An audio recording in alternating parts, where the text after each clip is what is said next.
Hello and good evening, Bluff City. It is your voice and your servant, Hector Who, and it is also something else. You know what it is? It is a beautiful 70-degree late summer evening, and I'm coming to you live from WBRK, The Break, with a full 6-hour block of Creed, conjecture, and of course, call taken too. And speaking of the phones, I hear a ringing right now, so let's go right to line 1. Hi, Hector. It's Chris. Chris Andrews. Christine, so good to hear from you again. How can I offer you guidance this fine night? Well, I was just calling because I was curious what you thought about this whole goldfish thing. Like, do you think she's really gone for good? We're gonna be okay, right? Thank you so much for your words, Chris. I know that your lips give breath to the feelings running through the hearts of so many people here in Bluff City tonight. The shining beacon of justice, Goldfinch, has left us behind for mysterious reasons, and it can make all of us feel alone. When the cords of life get all tangled and confused, it's like on a holiday morning when you get that new VCR and the new TV combination unit, and all the cords get all tangled, and you look at the manual, the paper manual, and it's all written in confusing technological jargon, and the inputs and the outputs, and all you know is you got a lot of tangled cords and you feel alone. I know that is how it feels when a city is left without a guardian. What does the Lord tell us? Joshua 1:9. You remember this, right, Chris? Right, Bluff City? The Lord, they say to us, have I not commanded you? Be strong and courageous. Do not be frightened. Do not be dismayed. Why? Why should we not be dismayed? Because there is strength in each other. Goldfinch was not alone, was she? Her love, her partner, Waxwing, she still prowls the streets for evildoers. And what does Proverbs say? When justice is done, it is a joy to the righteous, but a terror to evildoers. And she is not alone. She has you too, Chris, and she has others, the young, the determined, the heroic. And I tell you this because I know it, because I have been to the other world where there is naught but evil, naught but destruction, naught but regression and fear of the new. And this is Bluff City, and this is not that place. This is the city of life, the city of creation, absurd and beautiful. And listen to the scripture always, because it is our guide. Listen to Isaiah 41. What's it he does do? What's it he does do, O coastlands? It says, listen to me in silence, O coastland. Let the people renew their strength. He, the evildoer, he gives up nations before him, so that he tramples kings underfoot. He makes them like dust with his sword. He pursues them, and the coastlands have seen and are afraid. The ends of their earth tremble. And yet Isaiah says what? Isaiah says that everyone helps their neighbor and says to their sibling, be strong. The craft worker strengthens the goldsmith, and they who smooth the hammer, they who strike the anvil, they say of the soldering, it is good. They strengthen it with nails so that it cannot be moved. That is you, Bluff City. You could be the craft worker. You could be the goldsmith. And if you cannot find strength to be either, that is okay. Have faith in your neighbor. Have faith in your sibling. They will strengthen you with nails so that you cannot be moved.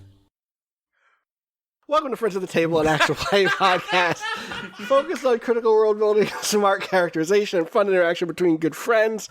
You're gonna have to listen to the fucking clapcast to get why everyone's laughing. I'm Austin Walker, your host. Thank you for joining me and supporting us on our Patreon for this new Bluff City episode. Joining me today, you already heard the laughter of one Keith Carberry. Hi, thank you. Clapcasts are only $1. You can find me on Twitter at Keith J. Carberry. You can find the Let's Plays that I do at youtube.com/runbutton. Oh, you can also follow the Run Button Twitter at runbutton on Twitter. Hey, yeah, that's a good thing. People should do that. That's a Twitter. It's at runbutton on Twitter. Oh my god. At runbutton on Twitter, or you can follow the alt account at runbutton. There you go. I like the alt a little bit more on Twitter. Okay. Also joining us, you can hear the voice, the soothing sounds of Art Martinez-Tebbel. Hey, tonight we're getting the Christian version of Art Martinez-Tebbel. I'm Why do we going keep to do doing Christian this? Contemporary. Why do we? I have no idea when that clapcast is going to come out. Art? Okay, just cut that. Hi, I'm Art. You can find me on Twitter at @Tebbel. Leave all that in. Also joining us, Janine Hawkins. I'm Janine Hawkins. I'm at Bleating Heart on Twitter. And also Jack DeKeat. Hi, I'm Jack DeKeat. You can find me on Twitter at NotQuiteReal and find the music for Bluff City and all the Friends at the Table shows at notquitereal.bandcamp.com. You can follow the show at friends_table. You can follow us on Patreon, obviously, at patreon.com/friends at the table. Friendsathetable.cash. You can follow us. There's a great Facebook group that you can follow. That you just search for Friends at the Table. And as always, shout outs to people who hang out in the over in the fan Discord, which you can find a link to somewhere on our Twitter page, probably. Today we are playing Masks: A New Generation by Brendan Conway. We don't normally go down the entire list of people who edit a book. And we don't go like, developmental editing by Mark Diaz Truman, copy editing by Amanda Valentine, or whatever. But, the art in this book is so good. I just want to shout out the art director, Marissa Kelly, and the illustrator, Michael Lee Lunsford, and the additional art and coloring by Brooke Carnival. And the layout by Daniel Solis and Hal And the indexing by J. Derek Kapinski is just really great, and the proofreading by Shelley Harlan and Catherine Fackrell. And I think that's everybody on this book. Okay. It's a really pretty book. I have a physical copy of this book, and the physical copy is fantastic, except for one thing, which is there's no playbooks in it. Only the PDF has the playbooks in the book. It's weird. That's why, if you look at the book, it's Masks Playbook Edition Core Book 524/18, but the physical book is just go download the playbooks if you want. And that was frustrating for me on a plane. That would be frustrating on a plane, but that does make sense for we want to print these out anyway. Yeah, I always kind of hate digging through the book for the playbooks. No, I always want the playbooks to be separate also. Yeah. But when I'm on the plane, cool, when you open up to it still has the chapter about the different playbooks, but it just has here's how you can play it. So when you do the whatever move, when you activate your doom sign as the doomed playbook, and it's wait a second, what the fuck's a doom sign? I don't know what any of this means. You're right. You should send an email or something to Brendan Conway, Mark Diaz Truman, Amanda Valentine, Shelley Harlan, and Catherine Farkle, and Amanda Kelly, Marissa Kelly, and Michael Lee Lunsford, and Brooke Carnival, and Daniel Solis, and Hal Mangold, and J. Derek Kapczynski. The supplemental information is also not in the playbook PDF, and the supplemental information on these is really good. What do you mean by the supplemental? Playing blank, yes. Notes on your moves, and suggested moves from other playbooks are all really good things, and they're not there if you just read the play. I want everything all together all the time. Me too. In case you don't know, separate also. I'm very hard to please. If you don't know, Masks is a superhero. Is a game about superheroes who are also teenagers. I should actually just read my agenda really quick. My agenda is to make Bluff City feel like a comic book, to make the player characters' lives feel super heroic, and to play to find out what changes. And then my principles, because that's fun. I'll go over those for this session. Describe like a comic book. Address yourself to the heroes, not the players. Make your move but misdirect. Make threats real. Give up to fight another day. Treat human life as meaningful. Make supers seem outlandish, creative, and cool. Give villains drives to feature their humanity. Make adults seem childish and short-sighted. Support people, but only conditionally. Ask provocative questions and build on the answers. Be a fan of the PCs. Treat your NPCs like hammers, square peg, round hole. Remind them of the generations that came before. Think in the gutters between panels. And sometimes disclaim decision-making. It's a really cool book. It's a really cool game. It's a Powered by the Apocalypse game, so if you've heard us play games like The Sprawl or Dungeon World, you will be very familiar with the basics of this game. It also reminds me a lot of The Veil, in that it has traits. Unlike The Veil, it locks moves to specific traits, to specific stats, basically. But the stat numbers do change based on your emotional state in a given moment, which are conditions, which we'll get into. But today, we're just going to talk about the setting, and we're just going to talk about character creation, or just go through character creation. Does that sound good for everybody on the call? Yeah.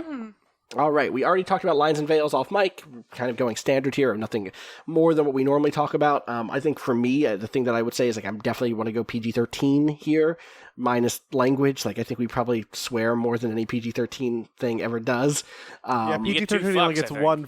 I only get one fuck. And you get maybe it's we just use them both. So you maybe definitely it's a can't veil, do. and you it's... can't do fucking. You can't be the verb form. Oh. We could just have Allie bleep everything.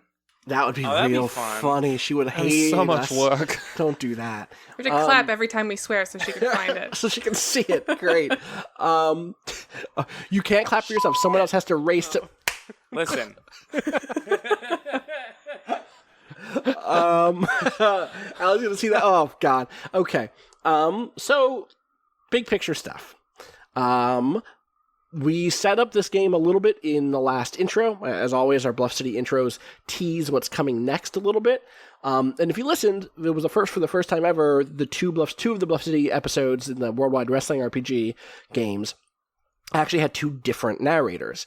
One of them, the second one was Waxwing, and the first one was Goldfinch. In this version of Bluff City, I'm imagining, which is pretty much concurrent, I would say, with like our Fiasco. It's post-Fiasco game, but like in that same Inspectors, Worldwide Wrestling, it's in that timeline, right? It's in that part of the bigger Bluff City timeline. Bless you. There were a pair of superheroes in Bluff City, Waxwing and Goldfinch, who were like basically like, what if Batman and Superman were like lesbian lovers and also the team? And like Superman, Goldfinch was not from here. Goldfinch was an alien of some kind, whether dimensional or from outer space or some other comic book bullshit. And like Superman, Goldfinch had been separated from her people. There's a Art. I don't think we've talked about Candor on mic before.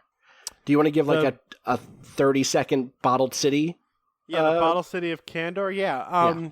So there is a city on Krypton. Krypton is Superman's planet, called Candor. And sometime before Krypton blew up, spoilers, Krypton blows up, Brainiac came and miniaturized Candor and put it in a bottle.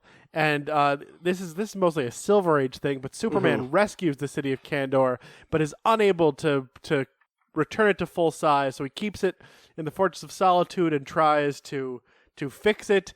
And along the way, there are many stories about people going into Candor, little tiny super people coming out of Candor. Yeah, 70s were a time. And Flamebird are the two heroes of Candor, and the adult Dick Grayson Nightwing, who he becomes after being Robin, is named after the Kandorian Nightwing who inspired him. I had no idea. When they went to the modern era, they just threw all that out. Okay. And this is all real. Right, this is all like Krampus. In real life. This is real. But unlike our show, which is fictional, and here's the difference between Superman and Goldfinch. Goldfinch gets in the bottle. Goldfinch returns Candor to size. And I'll figure out the specifics between character creation day and the day we actually sit down to record this, when I have a little bit more about like what I think the superhero world of this setting looks like. But she leaves. She rescues her people. She returns them to their rightful place, and she goes back with them. She decides that Earth and Bluff City are not her home, and that what's more important is this other place that she was originally from.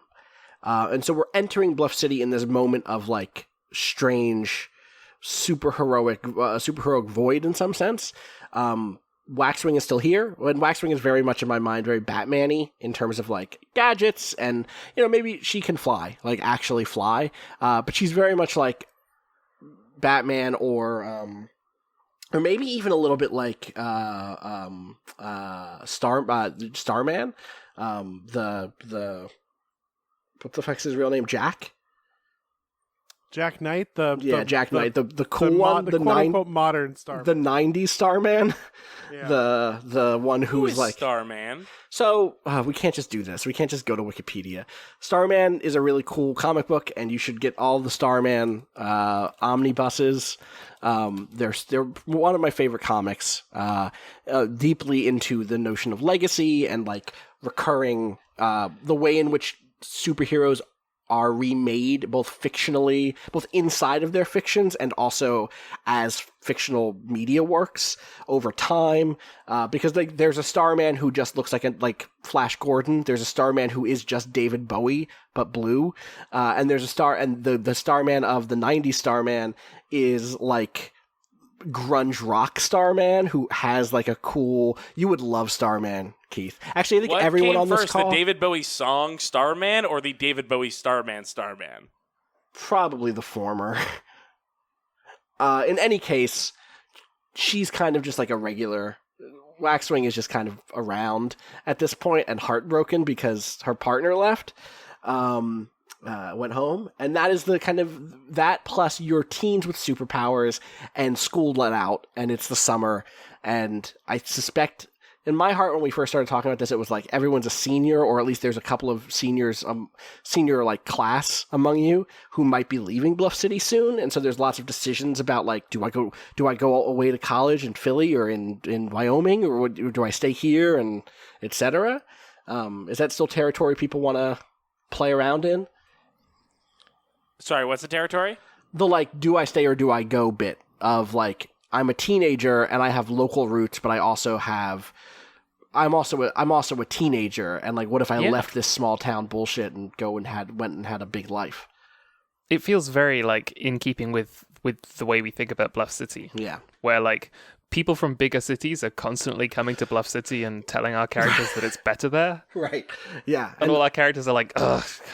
Right, and like I've personally done this arc a few times with other characters, but I'm also not like, over it. So. Right. Well, like also maybe you can play the character now who's like, no, Bluff City rocks. Like Bluff City's cool as shit. Up to you. Other things. Superheroes I think exist in Masks. It takes place in what is kind of a metropolis analog.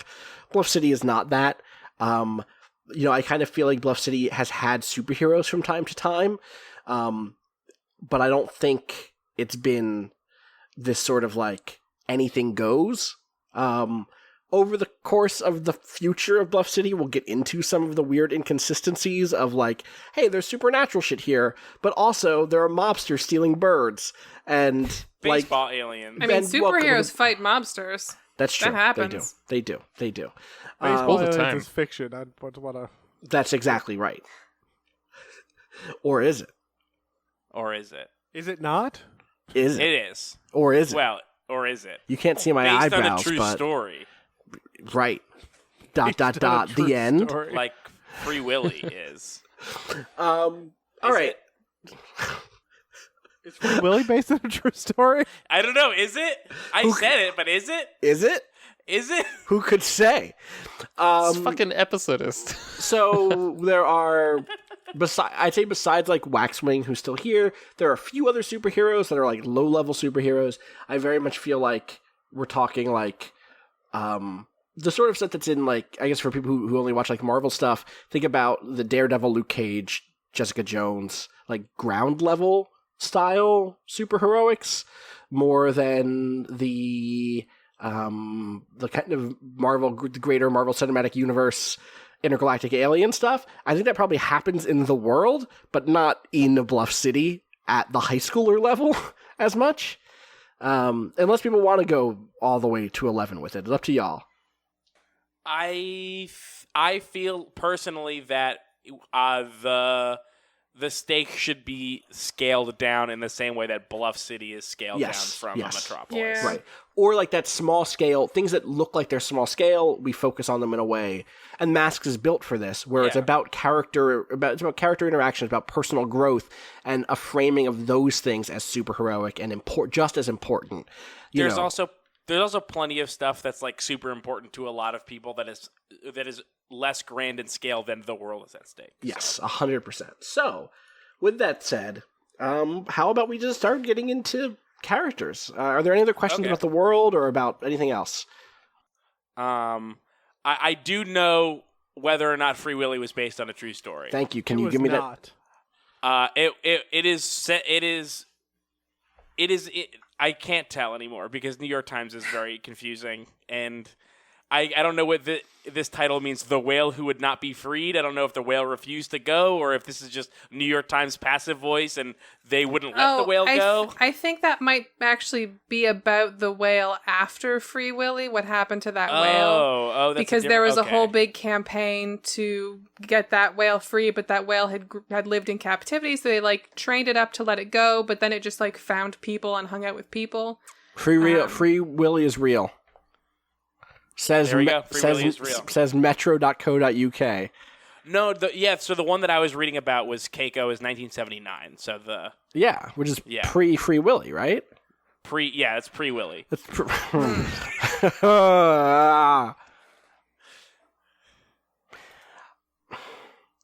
We'll get into more details.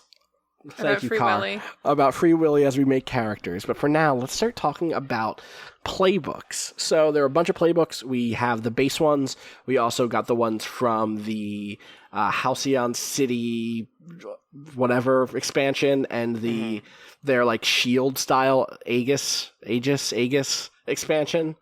And the Krampus expansion, and I think everyone's picked theirs. So let's go around. Let's go in the order of the names on the bottom of my screen. Janine, which playbook did you pick? I picked the Protege.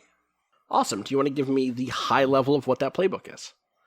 Would that be the like slanted text beside the picture of the school lady? Sure. That's totally a way to do that. Yeah. You proved yourself to an experienced hero. They think you've got what it takes. They've been training you for a while, and now you have to decide: do you want to be them, or will you find your own path? Awesome. Let's go through the list here. Jack, how about you? I'm going to be playing the Star. Their description is: being a hero isn't just about doing right. It's about being seen doing right. Let them think you're shallow for loving the spotlight and the cameras, for making speeches, for smiling so much. You'll be a hero in all the ways that matter. Art? I'm going to be the Yule Lad. Okay. Copcast, only $1. You're right. That's a name that I can't stand. I'm going to be playing the Bull playbook. You're big, the Bull strong. Lad. The Bull Lad. You're big, strong, and tough. You know what fighting really is, and you're good at it. Sure, you've got a soft side too, but you only show that to the people you care about most. Everybody else, they can eat your fist. That's where the Yule Lad connection comes in. That's it. Fist eaten. And last but not least, Keith Carberry. Hi, I don't know where the slanty text is, but I know about my character. I'm the Beacon. Basically, he's doesn't have superpowers. And his whole deal is people are like, you're going to fucking die. You stop trying to do this. And then you're like, no, I want to. And I guess the push and pull is like he could stop whenever he wants to, but like he just feels like he has to do some hero shit. Right. Keith, would you like me to read your slanty text? Yeah. Oh, I found it. You don't have to do this. You could probably have a safe, decent, simple life. It'd be nice, but come on. Superpowers, aliens, wizards, time travel. You're out of your depth, but who cares? This is awesome. Everybody should try it. Great. Good. All right, so those are your big picture things. Do people have like names and look and moves and stuff that they're ready to go through?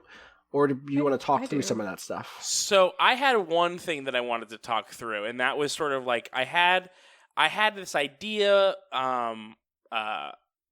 like before reading the playbook, or not the playbook, before reading the book, and then as it developed, as I read the playbook, I was like, oh, the playbook is about a different thing than the thing that I want to do. So I want to come at it from an angle that makes sense for what we're playing.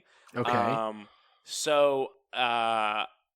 My original angle was like a sort of like old, like at the end of his game superhero, like youngish still, but because he doesn't have superpowers, he doesn't have that long in the game.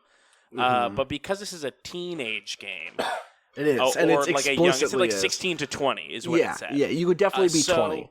So the angle, my two angles that I want to pitch would be, I would play that character that would be the guy I was imagining in 20 years, but right now he's still 20.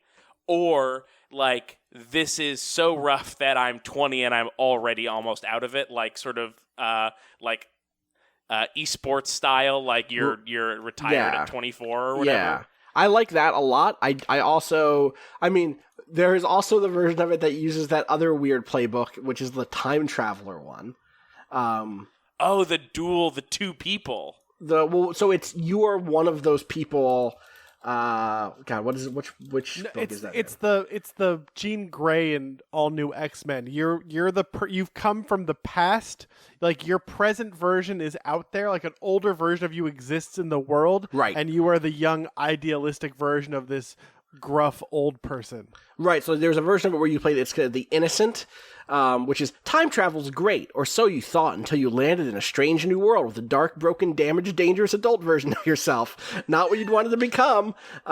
Question is, what are you going to do about it?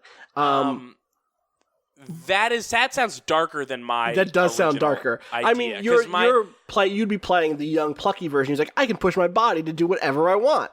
Yeah.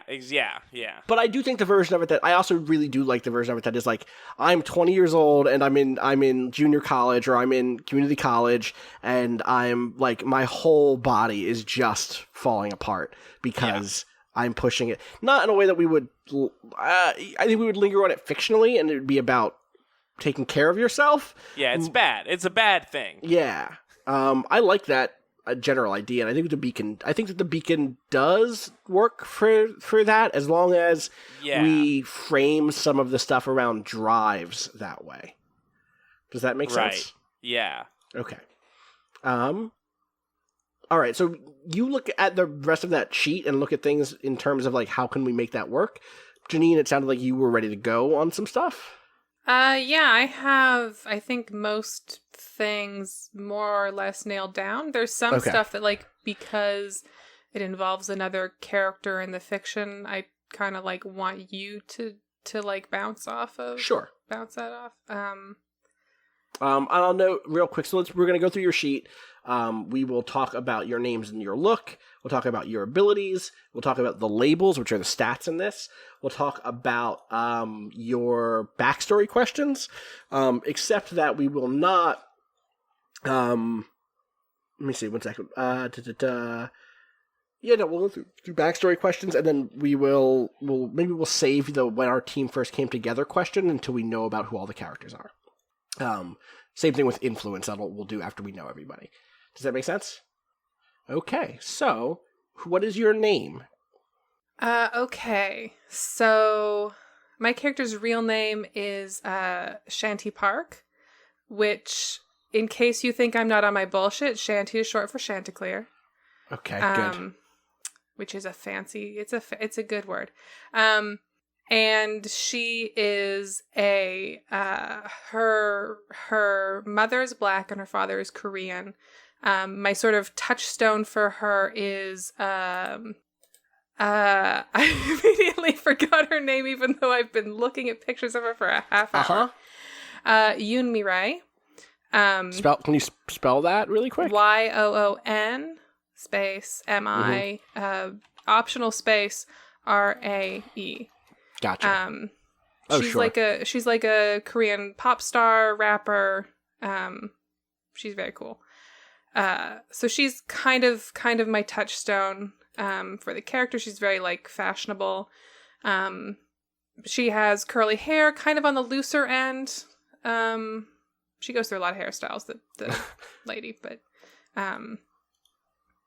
and her hero name is Grouse. Like the bird, or like the complaining? Like both. Wait, or like GROSS. So, real quick, just going by the look stuff here, can you give us like the body, uniform, and costume stuff, or the clothes and costume stuff from the sheet? Yes. So I think she's fairly like lean and toned. and, fashionable clothes, colorful costume. I imagine her costume is a lot like, I have a picture that I quite like of the greater sage grouse. So the bird is the point. Sorry. Yes, like the bird. Like the bird. But it's like brown, black, and white. Lots of like sort of texture and stripes and things, and also just like a big furry kind of fluffy white collar piece. Oh, that's a good picture with of a bird. some sticky-uppy parts on the back. Yeah, I like this. Yeah, and probably cool. a face mask that's like half yellow, something like and that. what are her civilian clothes like? I have her down as like pretty fashionable. Like she probably she's probably like of the chokers and velvet set right now. Okay, the chokers and velvet set, of course. You're the normal. How old is she? I think she's probably like 18, 19. Okay, cool. Older teen, but so yeah. just so was a senior, graduated? Yeah. Okay, cool. Let's talk about abilities. So with the protege, you are someone's protege. Your powers largely mimic theirs, but each of you is in some way unique. Pick one ability you both share and one ability for each of you that is uniquely yours. So, what is the ability you share with your protege, and who is your protege? Mentor? Sorry, your mentor. My bad. Excuse me. We'll also get to your protege later based on what you told me earlier. I didn't know if I wanted to blow that in this or if we wanted to save that. We should say it. Yeah. Get people hyped. So her shared ability, her mentor is Waxwing, which is what was the other one? Goldfinch is the one who left, yeah. Yes. So her shared ability, I think, makes sense for it to be stealth. Sure. Yeah, that makes sense. Her unique ability, well, I'll actually do mentor's ability first. Weapons and gadgets seems also what you said. Mm-hmm. And her unique ability is bird telepathy. So she can talk to birds. Yeah, that's sick. Can she can't fly? That's really... fine, because I can just put that right in the chamber of just like. Can a grouse not fly? That's the thing is, I want to say grouses are often ground birds. They might be able to fly a bit, but yeah, I think they're like a flutterer. There you like go. A turkey. I don't think flight was one of my options. Oh, you're telepathy/telekinesis actually is one power, so you could like float. Okay, I didn't know if it was, and also I considered putting bird telepathy/telekinesis, but that sounds like nonsense. Bird telekinesis, that's a cool thing. But I guess that's. Well, like, let's just imagine as like, can you control flocks of birds all at once? I was just gonna say like those things of like bird flocks moving in weird shapes. Okay, let's do all right, that. I'm on board. Like a murmuring. Yeah. Yes. Yeah. Exactly. So yeah, totally. All right. So does that mean that murmuration? I think it's a murmuration. Can you hover while doing that, or can you self telekinesis, or can you only bird telekinesis? Are you being lifted by a bunch of birds? That might be the thing, right? Yeah, that might be the thing. That's like if I'm building this on her being able to talk to birds, which I very much am, then the thing is maybe that like maybe even like a thing she can do is she can make birds capable of lifting heavier stuff because she's like influencing their movement. Totally. This book, so you'll note that like this isn't really a freeform thing for people listening. This is not a game where you have moves like shoot your laser eyes or whatever, or like roll your telepathy has 7 sub moves or whatever. It's like here's what your abilities are, and then all the moves that you're rolling are either really general interesting things, like let's see, unleash your powers, which is a very general thing, which is like, hey, use your powers to overcome an obstacle, or directly engage a threat, or assess the situation. And then your specific like playbook powers. Your playbooks are about who you are as a person more than who you are as a set of superpowers, right? And so, we'll get to your moves in a second, and you'll see how that works out. But yeah, I think that totally works. Do you want to mention who one of your telepathic bird friends is? I think we can actually, when we do the questions, I think that might. Sounds good. Yeah, sounds good. Okay. So you have a mentor, someone who's taught you, trained you, given you aid, or raised you up. Someone who might have confined you a bit too rigidly to a single path. which label do they embody and which do they deny? And these labels are the stats of this game: savior, danger, freak, superior, and mundane. So this is the thing that I kind of wanted to tentatively say and bounce off of you. Right now I have it down as Waxwing embodying savior but denying superior, but I don't know if that's necessarily true for that character as she's... as I imagine her, kind of? Yeah. Yeah, so let's go over what these stats all do really quick. Danger is so let's start with let's do the list that's on your page here. Freak does unleash your powers, which lets you kind of just generally overcome obstacles, reshape your environment, extend your senses. That's you being like, hey birds, tell me what's going on over there. Or hey birds, like, can you stop this, giant truck that's like flying towards whatever. I don't know what a weird bird power shit you do, but some weird bird power shit. That would be unleash your power. So it's like really leaning into whatever your powers are, or doing something super stealthily, I guess, right?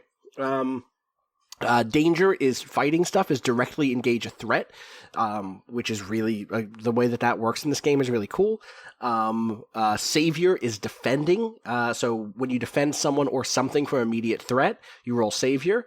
That's also a really good way to add team to the pool, which if you're listening to Twilight Mirage, it's sort of, this game has a gambit type system where you kind of have a pool of bonus points that the whole team has.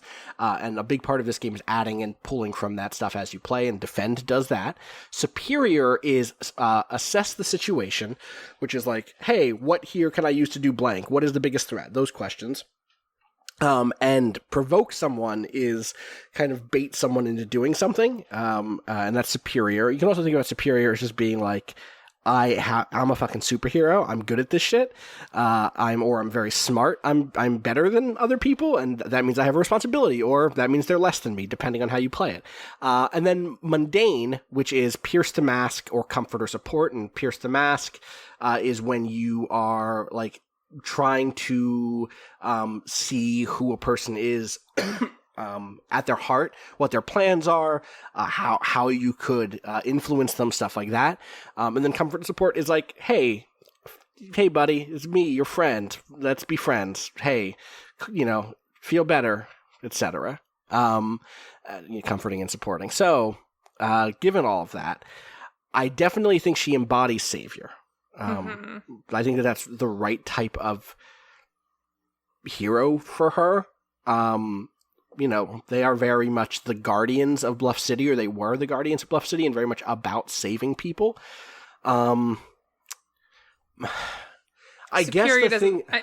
Superior is tough because, like, the things it does are correct for her, but the attitude doesn't necessarily seem like it would be. So that's the thing, is I go the other way, which is like, they were a pair, and I could imagine the world in which, if we're really just kind of like tweaking Batman and Superman, that style of those style of characters, Goldfinch is the one who would have savior, right? Who was like, indestructible, could fly around, would swoop in and save the day and take the hit for somebody else. And Waxwing is the one who was one step ahead, who was assessing the situation, who was provoking. It's like, Waxwing was the one who would, like, be a little smarmy, who would, like, shit talk somebody. And Goldfinch was the one who would be like, I can tell that you still have good in there. And so for that reason, I actually think maybe superior is hers. And at that point, the thing that she's trying to pull out from you is like, hey, you have powers. That means that you have this responsibility. You have a certain quality that the other people of Bluff City don't have, and that means something. You can't pretend to not be that.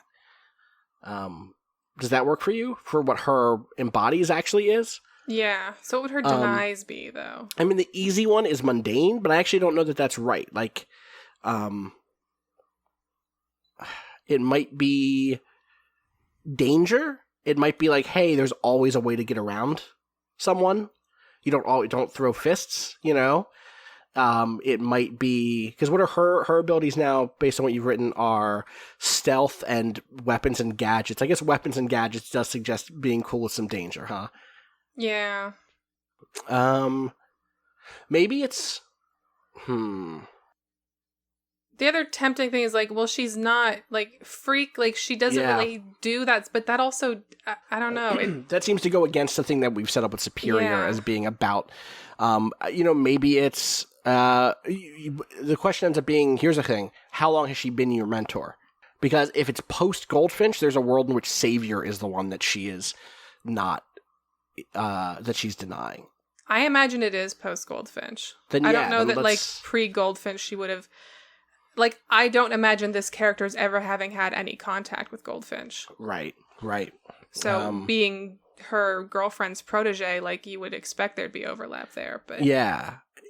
But, like, so maybe this is like, listen, Goldfinch put herself in front of every fucking bullet, and at the end of the day, that's not the way that we can save this place. Yeah. Like, she wanted to save her home so bad that she left this place behind, and that's not it. That's not the way to do it. So yeah, let's do that. Okay. This stuff can fluctuate over time, where we can start playing like that doesn't feel right. Yeah. And change it. All right, so that's your mentor. Next up, really quick, your labels. What are your labels currently? So you get 1 point to put into a thing, right? Yeah. So the way that this game works is every playbook has a set of them already. And then you get to move one. You get to add one somewhere. So I've done that, and my base labels are: I have 0 freak, 0 danger, 1 savior, 2 superior, 0 mundane. Perfect. So very superior, a little bit savior, and then 0 across the board, right? Yeah. All right. Cool. Let's talk about your moves, because you don't have any. Conditions, which are like things that hurt you. So what moves did you pick? I picked been reading the files, which is where you've learned about the superhuman world through your mentor's resources. When you first encounter an important superpowered phenomenon, you roll plus superior on a hit, etc. It's like a researchy thing. Yeah. You get to know about supervillains and superpowered shit because you're the protege of someone who's done all this before. Yeah. I also took venting frustration. When you directly engage while you are angry, you can roll plus the label your mentor denies and clear angry. Interesting. Okay. I'm not sure if that'll come up, but I like that for the character. So yeah, I picked totally. It. And then I picked be mindful of your surroundings. When you assess the situation before entering into a fight, you may ask one additional question, even on a miss. Okay, cool. That's really good. Yeah. And again, lines up nicely with the superior stuff. Mm-hmm. All right. So before we move on, let's do those, background questions. So I will ask them. How did you first meet your mentor? I think this is a situation where Waxwing was trying to handle a situation that was dangerous and then just found a teen handling it. And that situation that was dangerous was Rupert the bird causing a fracas. Mm-hmm. He's back. He's back in sidekick form. And so Shanti was like in this situation in the right place at the right time and had her like her awakening moment of like, oh, I can just talk to this bird and calm it down. It seems fucked up and mad, but we can just have a chat here and it's okay. Good. And Waxwing's just like, what the fuck? Welcome home, Rupert. Yeah. When and why did you choose to train with them? I imagine it's probably one of those things. Right in that moment, an offer was probably extended or close to that moment because, like, obviously she has an ability that left unchecked could be problematic or weird or right. Maybe you develop into being a super villain if not brought under her wing. You don't just walk away from someone who's talking to a mean bird. You, like, probably get involved as a responsible adult in the community. Tell that to every other character in our first Fiasco game. Well, true. And so I think that Shanti decided to train with her just because she, like, didn't know what else to do. Like, when she became aware that she could do weird stuff, it's just like, well, it's very much like, well, I have a musical talent. I should probably learn piano or something, I guess. Well, I can talk to birds. I should probably study with a superhero, I guess. It's very much that, like, academic mindset of, like, well, you train the thing. You do the thing, you train the thing that the adult says you should, and that's what you should do, yeah. Yeah. Who else outside the team knows? I'm skipping the next one because we just answered why they agreed to train you. Who else outside the team knows about your training? Rupert the bird, but I think her mom, not her dad, but her mom knows. Okay. Is that just because like you're tighter with your mom than your dad? Yeah. Okay. I think the dad is maybe a little bit uptight. Okay.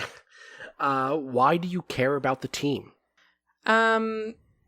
I think it is also one of those things of like, it's the, not local friend group, but like when you are a teenager, there is a degree of like acquaintances of convenience and feeling close to people because they're the people who are around you and they're doing the things you do and they have more or less the interests you have. I think it is that kind. It's very much the kind of caring. I think that like if she goes away to college, somewhere else dissolves. Right. I will say briefly that there is a pretty clear. We can play it that way, but it is like one of those things that this game is based on is the notion that the team is important to everybody in the team. That like if tomorrow it stopped happening, you would feel sad about it. Even if you knew it was the right choice. But that's totally how those relationships are. Okay, I've seen those relationships. Like, I'm watching Riverdale right now, and I've seen that sort of like relationship of convenience played as being nothing. So I just want to make sure that everyone on the table is in general like on the same page. Mm-hmm. That the way that the book is designed, the way the game is designed, is that the team matters. Even if you were playing the delinquent, who is the character who is supposed to not care about people, they actually care a whole bunch. You know. How far into Riverdale are you? I am in season 2, and boy, are the fucking wheels coming off of that boat. I'm hearing that I should watch it, but I'm also hearing that no one knows what it is, and it's also very weird. It's a CW teen drama with like a lot of great aesthetic choices. Okay. It's the first season's really good. Both seasons are fantastic. I'm enjoying the second season, but the Sabrina spinoff can't get here fast enough. Is that happening? Netflix. It's gonna be a Netflix show, but yes. Okay, sure. Good. We're talking about the teenage witch. Yeah, she lives next door to, she lives a city away from Archie. A town Does away. she really? Yeah, like in the comics. In the comics, and that city has been mentioned in the show. Is that Greenvale? I haven't seen seasons 1 and 2. Would love to see a season 3 of Riverdale that is about weird ass magic shit. Honestly, season 1 and 2 are magic. No, but like they're weird. I've heard that they're weird. They're weird. I'm enjoying it a lot. Anyway, we should keep moving. We don't need to go for your moment of truth or your team moves. Those can come up in play. Is there anything? We need to know. I need to know what you got from your mentor, or what mentor stuff you can use. You have mentor's resources. 3 resources your mentor gave to you and the team. Yeah, and the team. So everyone should be like, ooh. I think the ones that make the most sense. I'm like torn on these because I don't know Waxwing's specific deals. Me either. We'll figure them out right now. The one that makes the most sense is a hidden base. 100% under the boardwalk. 100%, right? That's pretty good. Oh, is it near the arcade? Is it near one of the 4 arcades? On the boardwalk? Yes, it's underneath one of the arcades. Is it the good one that still has some working older machines, or is it like the ones that are only Time Crisis? Oh, it's definitely the good one. Okay, cool. Sick. The reason I've been watching Archie or Riverdale is because I wanted to run this game, and in Riverdale, it would definitely be the cool old one, because in Riverdale, Jughead belongs to, well, Jughead has a relationship with the Southside Serpents. And at the Southside Serpents bar, which is the White Worm, WYRM, they definitely just have a Mortal Kombat 2 machine hooked up. And like it's on screen like a lot. They play that game. It's cool. Anyway, there's a sandwich shop near me that just for no reason has like a wicked old Miss Pac-Man cabinet. Nice. I don't know why. Nice. So yeah, it's like a retro arcade. It's like an arcade you spend, $12 to come in, and then you can play games for as long as you want. That's what it is. It was a regular arcade that was doing terrible, and then Waxwing bought it and turned it into this other one. Did they start selling alcohol there? Because that is, I think, what makes arcades popular again. No, it's not. It's a dry arcade. It's just $12 dry arcade. Yeah, well, so she met Goldfinch there when it was still a cool regular arcade. Well, she didn't meet because we already established they met wrestling. But that was like their first date was they went to this arcade on the boardwalk. And so now, they bought it together years later and now Goldfinch is gone. Cool. Anyway, sorry, I'm deep in my sad relationship shit. What are the other two? I'm trying to think of like things you give shitty teen superheroes. Not shitty, but like things you give them that like, some of these things I don't think, like I wouldn't give them surveillance equipment. No, or a chem lab. You don't want them just cooking meth under the arcade. Oh God. I think so. A hidden base. I'm torn. So I'm torn on. There's 4, and I need 2 of them. I'm torn on a vehicle, a supercomputer, communicators, or a weapon of last resort. I think I really want a weapon of last resort. Actually. I'm glad that you were like, I wouldn't give them surveillance equipment, but a weapon of last resort, sure. The thing I'm thinking of is like a weapon of last resort feels like a bad choice you make when you're sad. Oh yeah. It feels 100% like she just lost someone. She's training someone up who is like not peak competence compared to people she's used to working with. Yes. Her thing is like probably, I don't want this kid to get fucking killed because I didn't tell them a word or something they needed or some bullshit. Like, is the weapon of last resort a thing you can carry around with you, or is it something that's in the base? I think that's the third thing is a vehicle. It'd probably be in the vehicle. Sure. That probably solves it. Yeah. Teens need a car. What is the vehicle? There's 4 of you, right? So any car will work. That's true. I don't. But does it have other stuff in it? Is it a van? Supercars? I'm so bad at like vehicle things. Other people in the call. What type of car are you hanging out? I just keep thinking it's a hatchback, but like that's not. All right. Well, how do you make a hatchback cool? Is it like a heavily modified Yaris or something? Like, do you remember that bit in some game that we played once where I was like, so, Art, what is this thing's weakness? And everyone at the table was like, you could say anything. You could say its knees. And then Art was like, it doesn't have a weakness. Do you remember that moment? That's this, where it just says a vehicle. This is a superhero game. You could be like, it's a flying invisible jet. And what you went with was, it's a Yaris. Well, now that I'm thinking about it, it feels like it should maybe be amphibious or something. Okay, once at a time, let's hear everyone's thoughts about the Yaris. Is it a new model? Should have some really cool band stickers on it. 1, it definitely has good band stickers on it. 2, I don't know, is it a new model? Is it next year's Yaris? Hang on, I'm Googling sci-fi Yaris. Oh my God, the There's Yaris nothing is here. sci-fi. There's nothing here. This is. It could be one of those like weird old like Eastern European hatchbacks. Have you seen those? It was like what is it? Is it the Yugo? Is that the weird old car? Yeah, the Yugo. How about a Yugo? A Yugo is a cool car. Hang on, I typed amphibious future car, and some of these look dope.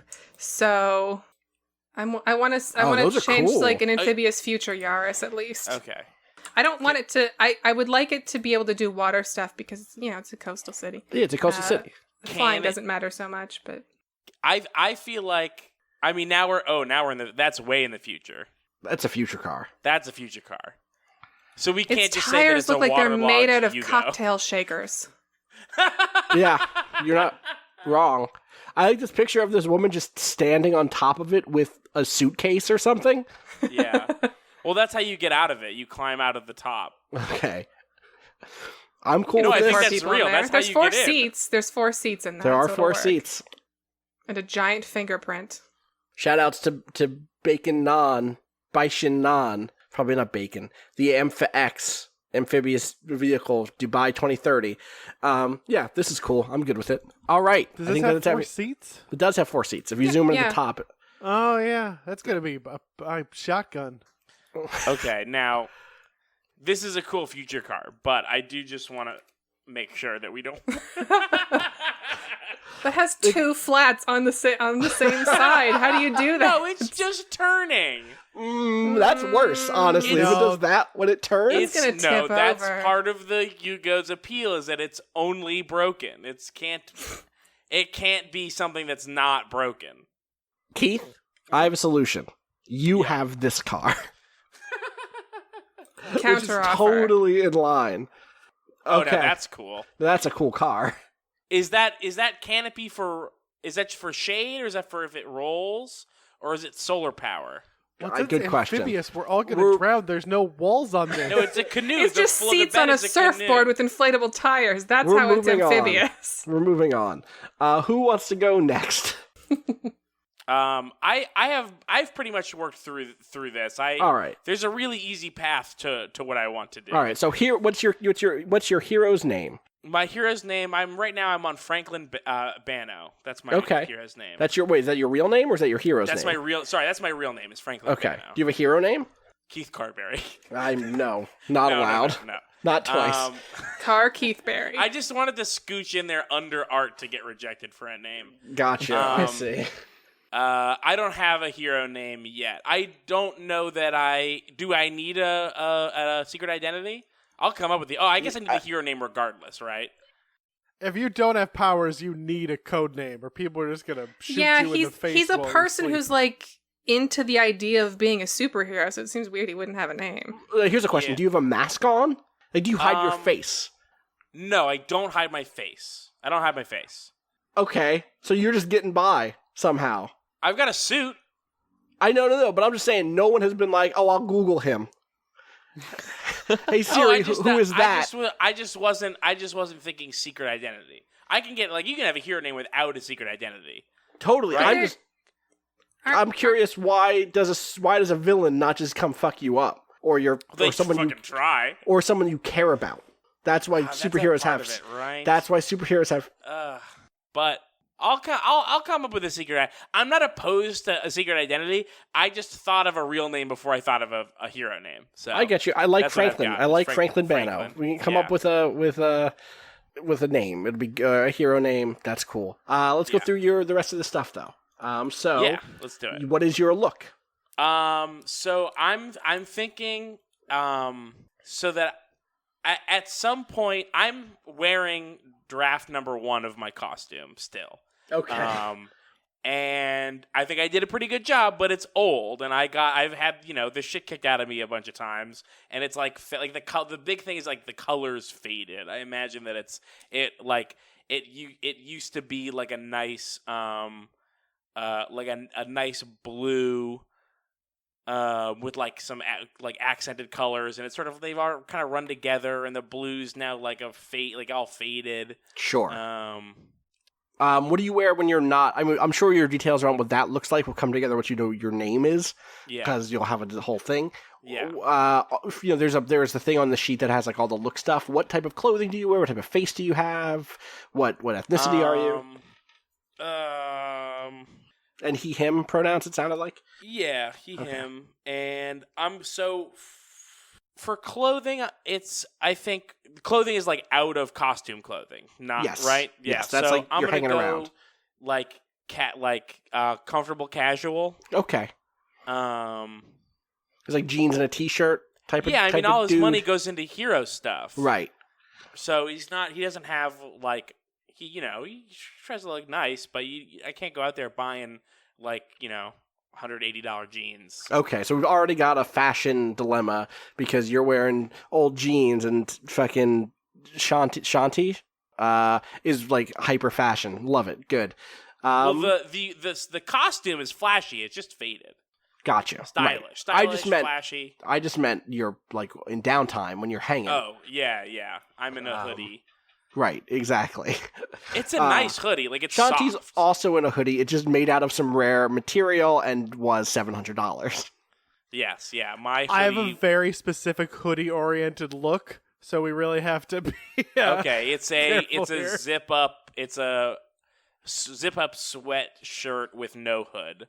Okay, thank you. I appreciate you making room on the table. What are your abilities? Red. It's maroon. Great. It's navy red. I hate it. I hate that you said that. If you have superpowers, they're pretty minor or not noticeable. If you have skills, you carry the necessary equipment. Choose 2 of the following 6. Bow and trick arrows, camouflage and stealth, phasing, swords, martial arts, and acrobatics. So I had this from the very beginning. No superpowers. Right. Not even little ones. But I am going to pick I am gonna pick martial arts and acrobatics. Okay. So you're a jumpy boy. You do jumps. You do kicks. You do some shoulder throws. You do some. Yeah, a roll or two. Yeah, sure. Yeah. Awesome. So that is like in line. The way that you pitched. Can you explain how you pitched this character to us in chat earlier today? Because I think that'll help people at home a lot. Okay. So this is the original premise that I carried into after I learned that this is about kids. Which I think I mentioned earlier. Okay. By the way, I have a very specific moment that inspired my character, and it's the very end of a Johnny Knoxville video detailing all of his worst injuries and being asked if it was worth it, and he laughs and goes, "Yeah, it was." And it was like really good, and he has like a charming laugh. And the video was just brutally disgusting. Right. I'm glad you didn't link that video. Horrific video. Yeah, it was like, and the way he speaks so casually about these just horrendous injuries that he got literally fucking around. I mean, fucking around for a lot of money. Yes. But like just and he was so funny about describing it. And I was like, this could be my Mask's character. Right. And you got there quicker than he did. That's like the thing, right? Is like you're 20. Yeah. He's 38 now or 40 now or whatever, right? So I really want this character to walk the line between still having something to prove and then also like being like I am washed out of this already. Right. I'm almost done, but I still am glad that I did it, and I still am glad that I'm still doing it even though I hate it, even if it hurts. Art in the chat notes that Johnny Knoxville is 47. Jesus. All right. So what are your two... He looks like Rivers Cuomo now. It's weird. Oh, weird. What are your two beacon moves? Where's that at? That is the next page. Not the labels. You moves. skipped a bit.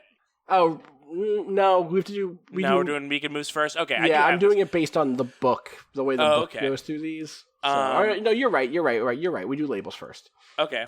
So what are your labels? So I just want to make sure the ones that are highlighted, that's what I've got. That's what you've already got, yeah. All right, now -1 danger, -1 freak, +2 savior, 0 superior, and +2 mundane. Right. And you have to add 1 anywhere there. Yeah. I think that what I've got to do is be +3 savior. I'm adding 1 to savior. Okay, so very good at defending people. Yeah, and I think that choice is like because of the specific moment that this character is in. Mm-hmm. Like I'm adding +1 as I'm inhabiting this guy. Right. Not like if this was 3 years ago, it might have been. Sure. Let's bring danger up. And these will change during play. That's the other thing. Unlike a lot of Powered by the Apocalypse games, these move up and down in interesting ways throughout play. So this is definitely, when we come in, your savior is at 3. Can you fill those in your label sheet after we're done this little... Yeah. All right. So now let's talk about beacon moves. You get 2. So I'm going to do... I think 2 of these, I think, really came to me as directly for this guy that I'm trying to make. Mm-hmm. So the first one that I chose was Suck It Domitian, mm-hmm. which I don't know if that means anything other than the emperor, the Roman emperor. I think the authoritarian emperor. Yeah, I guess that must be it, right? Yeah, because there's no other mention of that character of Domitian in the or in the book, right? Because I was like, there must be a character. There must be a character in this book. I really think it's just like I guess I'm the Roman Senate. I guess. Oh, you know what? It is a Hawkeye reference. Okay. There we go.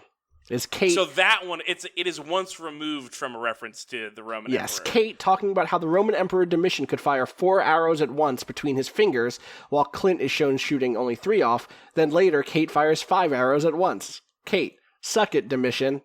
Good. All right. Anyway, what's that move do? When you stand strong while dramatically under fire, roll +savior instead of +danger to directly engage a threat. So it lets you, as long as you're just like, I'm going to just be right here, I'll take my knocks. Yeah. I can fight strong. I think it's got even worse than that. I don't think it's all taken by Nox. To me, it feels like this is like a make or break.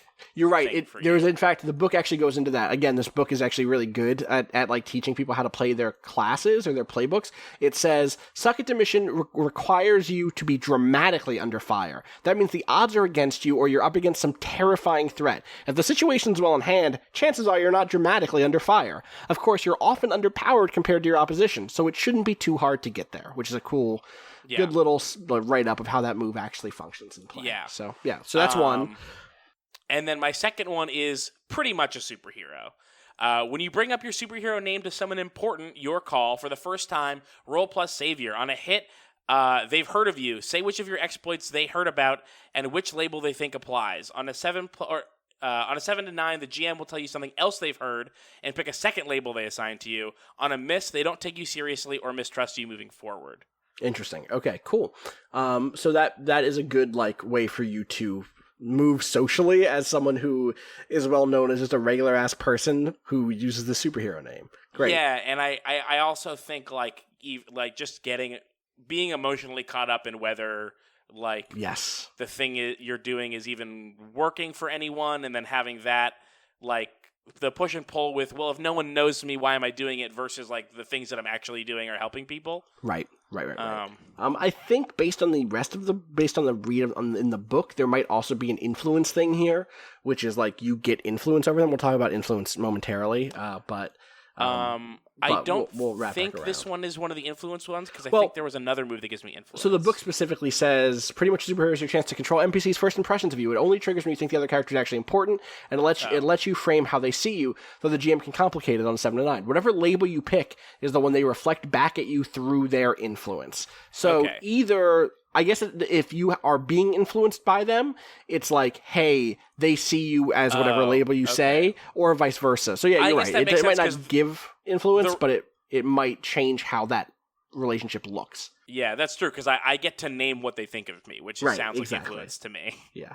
All right. Yeah, right, sure. Let's quickly go through backstory, and then we'll do drives. Okay. How did you get your skills? So... Can I answer this and the costume one together? 100%. And can I answer it with a question? Sure. Have you seen Samurai Flamenco? Mm-hmm. It's great. It's very cute. Yeah, it's really good. I didn't see all of it. I've only seen 5 episodes or something. But the second it's really good. Season is not as good. It gets crazy. It turns into a huge Power Rangers Megazord type thing, which is an interesting genre shift that they do. But it is not. It's just not as good. It happens to be not as good. Right. But I think it's just at some point, probably when I was younger than old enough to be a superhero, I was just this is what I'm going to fucking do. And I begged a parent to take me to karate or whatever, and learned regular person martial arts, and just never stopped, and knitted a suit made a suit out of materials. Right. Out of sweatshirts that you got from the thrift store. Right. Yeah. Okay. Right. My character's very hoodie based. Great. So that's so you were young. You were 12 or 10 or not, you were a kid. Yeah, I was a kid. I was a kid when I started gaining the skills. And then I was, older when I built the suit, but same sort of through line. So were you working as a would-be superhero through high school? Were you 15 and karate chopping shitheads? Yes. Yeah. Okay. So you've been doing it for a minute. That's the thing. That's part of why you're so beat up. Right. Yeah. Okay. The second I could beat up an adult, I was doing it. Great. Or saving people, or whatever, jumping through a lot class. of the time, a lot of times when you're saving somebody, an adult wants to attack you. Right. Who outside of the team thinks you shouldn't be a superhero? Everyone, my family, everyone. Okay. Do people know that you do this? Does your whole family know that you do this? I'm gonna say that, immediate family, parents, siblings, friends. I should note really quick that the one of the things the book sets up about the city, obviously their city isn't Bluff City, but I'm going to hold this true here, is that like, yeah, people know about superheroes and things could go either way in terms of superheroes being legal or not. Sometimes they're legal, sometimes they're not. The other thing I want to point out about this question is I think it's asking, like, because I don't have superpowers, who in the public is, like, is being like, this guy's going to get himself killed. Yes, and 100%. I think that at different points, pretty much anybody could think that. Gotcha. Okay. Why do you try to be a hero? So when I'm 12 and I'm taking, like, martial arts lessons at the, whatever Bluff the City, closest like, martial arts place community is. center or whatever, right? Yeah. I think Steve's American Dojo. Right. That's a thing that's nearby where I live. It's such an American thing. I think that there's almost there's just like a little kid idea of like, oh, I want to be the thing I want to be, Right. And there's like an attraction to like, I want to be a superhero. And you just never shook cool. it. You still think superheroes are cool? I think I don't think I shook it until I started doing it. And then once you start doing it, you have to re-choose how strongly do I feel about like the work that I'm doing? And I guess it's strong enough to be doing it for 5 or 6 years and to be right. Like, so you think it's a responsibility then, or you think it is worth doing? Yeah, I think it's a responsibility. Okay. Why do you care about the team? Am I the oldest person on the team? I don't know about Jack, but yes. Wait, how old are you again? I'm as old as this game lets you be. Oh, yeah, definitely. Okay. Like 20 is what I'm saying. Yeah, 400 years old. Well, right, if you're an alien, you could be. That is true. If you were an alien, you could be that. Yeah, the book is like, if you're 1,000 years old, your alien still has to, like, in mind and body, be a teenager, is basically what it says. That sounds horrible. Yeah. Yep. Well, it's not horrible if you're meant to live 80,000 years. No, fair. Being a teenager for 1,000 years, it sounds like, unless you're an infant for 999 years, or a teenager for your 1,000th year, and then an adult in 1,001. You want this alien species to be teens for even We have to even keep less moving. time. It's already very late. Okay. Why do you care? I think I had another team move on, and I think this is like my second chance at having a team. Okay, so you had like. Did you have a team when you were in high school and you were the one who stayed behind? Yes. Like you had 3 other friends who were a clique together. Yeah. And like y'all helped people and they went to like Temple University and you were here. My cousin went to Temple University. Oh, really? Good. Perfect. Art in the chat, you said what? Ew, Keith is a townie. Yeah, Keith is a townie. No, I don't think it's... I mean, I think part of it is that I'm a townie, but the other part of it is that, like, they had fucking superpowers, man. They were like, this is our shot. Right. I'm going to move to the Philly. I'm going to move to a big market that needs real superheroes. Yeah. There's a market there, you guys. We got to capitalize on these crimes. When you were, like, 16, 17, there was, like, the 20-year-old who didn't go to college who still wants to hang out with the high school kids. That guy was weird. You're not wrong. All right. So last but not least, we're coworkers, Art. It's different. That's different. You work at the arcade. Oh, do you all work in the arcade? Is that like your cover? Oh, do we like sneak kids extra like tokens? That's sick. No, I mean like when you tell your not you because you're 20, but when you tell the people, yeah. Right, Jack. What were you gonna say? It's like, oh, we got to go out to the arcade tonight, and the parents are like, oh, the arcade again. They work you so hard, and we're like, yeah, sure they do. Where'd you get those bruises from? Lifting. Arcade cabinets. The kids are brutal. The kids are nuts there. The kids are just the worst. I was on bouncer duty tonight. I had to wear the mouse costume. All right, so the thing that makes the beacon are drives. Everybody levels up in this game when you fail rolls, or you get XP when you fail rolls, and when you do some other key kind of stuff throughout the game, but one of the things that the beacon has are drives. Choose 4 drives to mark at the start of play. When you fulfill a marked drive, strike it out and choose one. Mark potential, which is XP, clear a condition, take influence over someone involved. When your 4 marked drives are all struck out, choose and mark 4 new drives. When all drives are struck out, change playbooks, retire from the life, or become a paragon of the city. So, what are your 4 starting drives? Okay. I like this. I like the drives. Lead the team successfully in battle. Good one. Outperform an adult hero. Good one. Reject someone who tells you shouldn't be here. Uh-huh. And it was punching. It was punching someone. Yeah, punch someone you probably shouldn't. Wait, where's that at? Third one. Sorry, punch someone you probably shouldn't? Yeah. Uh-huh. Okay. Well, that means something different Like when the you're mayor. just... Oh, okay. I was going to go with like someone who's really strong, but you went with the mayor. The mayor. So, okay, The good. mayor might be really strong. Or that guy who won't leave the Mortal Kombat cabinet. And Right. the mayor's a villain. We have a secret villain mayor. I mean, we might, right? I guess Yeah, we my might. question is, how far away is Norlandia from here? Is Steve Harvey the mayor yet? Sure, yeah.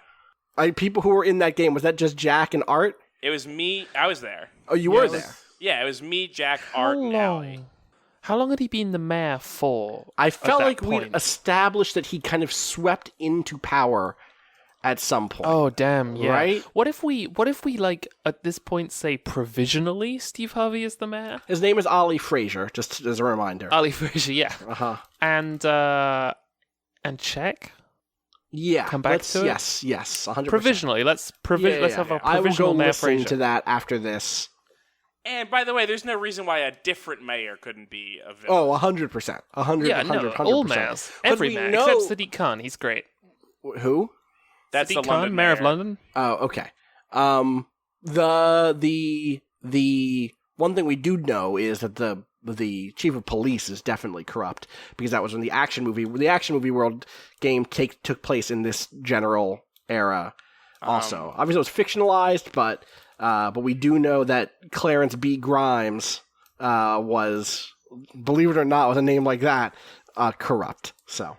The last mayor of Boston had a really good villain name, Mayor Menino.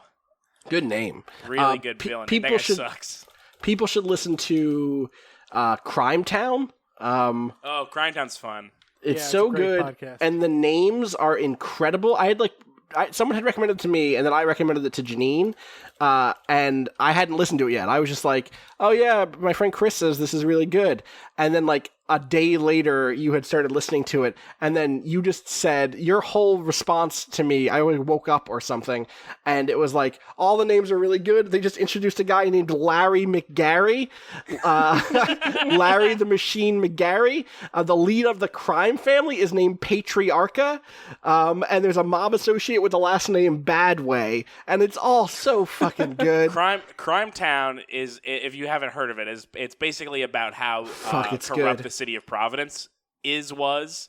Definitely. And it's fun to drive around the city and be like, that was built with mob money. That was built with mob money. That whole mall was built with mob money. Yeah, exactly. It's an okay mall as far as malls go. Janine says to me back in May, a guy named, quote, the Ghost is looking into selling drugs, so he takes his merchandise to his weed-smoking friend, quote, Jimmy Rabbit. Ugh, what a good game! What a good show filled with real names. My cousin who went to Temple also used to live in Providence, and he worked at City Hall and used to pass like real for real mob guys on his way to work, just sitting outside and being intimidating, doing stuff like just eating food or holding wrenches. Perfect. All right, so I think that's where we're at with you. I think that's everything we need to deal with for now. Again, we'll wrap back around for influence and relationships and other fun stuff like that. Sounds good? Yeah. Okay. Jack or Art? I am ready, but it is easier if I go last Yeah, I was going to say maybe. because I have to pick people. Oh, you do have to pick people. That's true. Jack. So let's go to Jack. Let's do Jack, Art, and then quickly try to do the stuff that Jack has to do. You know what I mean? Yeah. I'll try and be quick. Right. All Jack. right. So I'm going to be playing the star. Uh-huh. My name is Hilda Quick. Ooh. I'm an exchange student from London. Okay, great. Love it. London Quick, QICQ. QUICQ. QUICK, the usual the usual way. No, the second Q. Sport. That's right. No, that's not it. It's not. Yeah, no. Okay. No, that's not how they spell it. So we know London exists in the world that Bluff City exists in. I don't know what it's like. Hilda probably does. Mm-hmm. I guess I'm like 17, 18. Okay. Younger than Keith. Yep. I mean, are you really? Here's the question: Is did you graduate from high school from Bluff City High this year, or yes. are you? Yeah, I did. Yeah, no, I came as a high school. I don't think got drafted out of high school to be a superhero. I guess what happened is it's not an exchange thing. I guess like one of my parents came to work in Bluff City, and it was like the family was moved, but it was always going to be like a temporary thing. I don't think there's a risk that I'm going to get called back to London.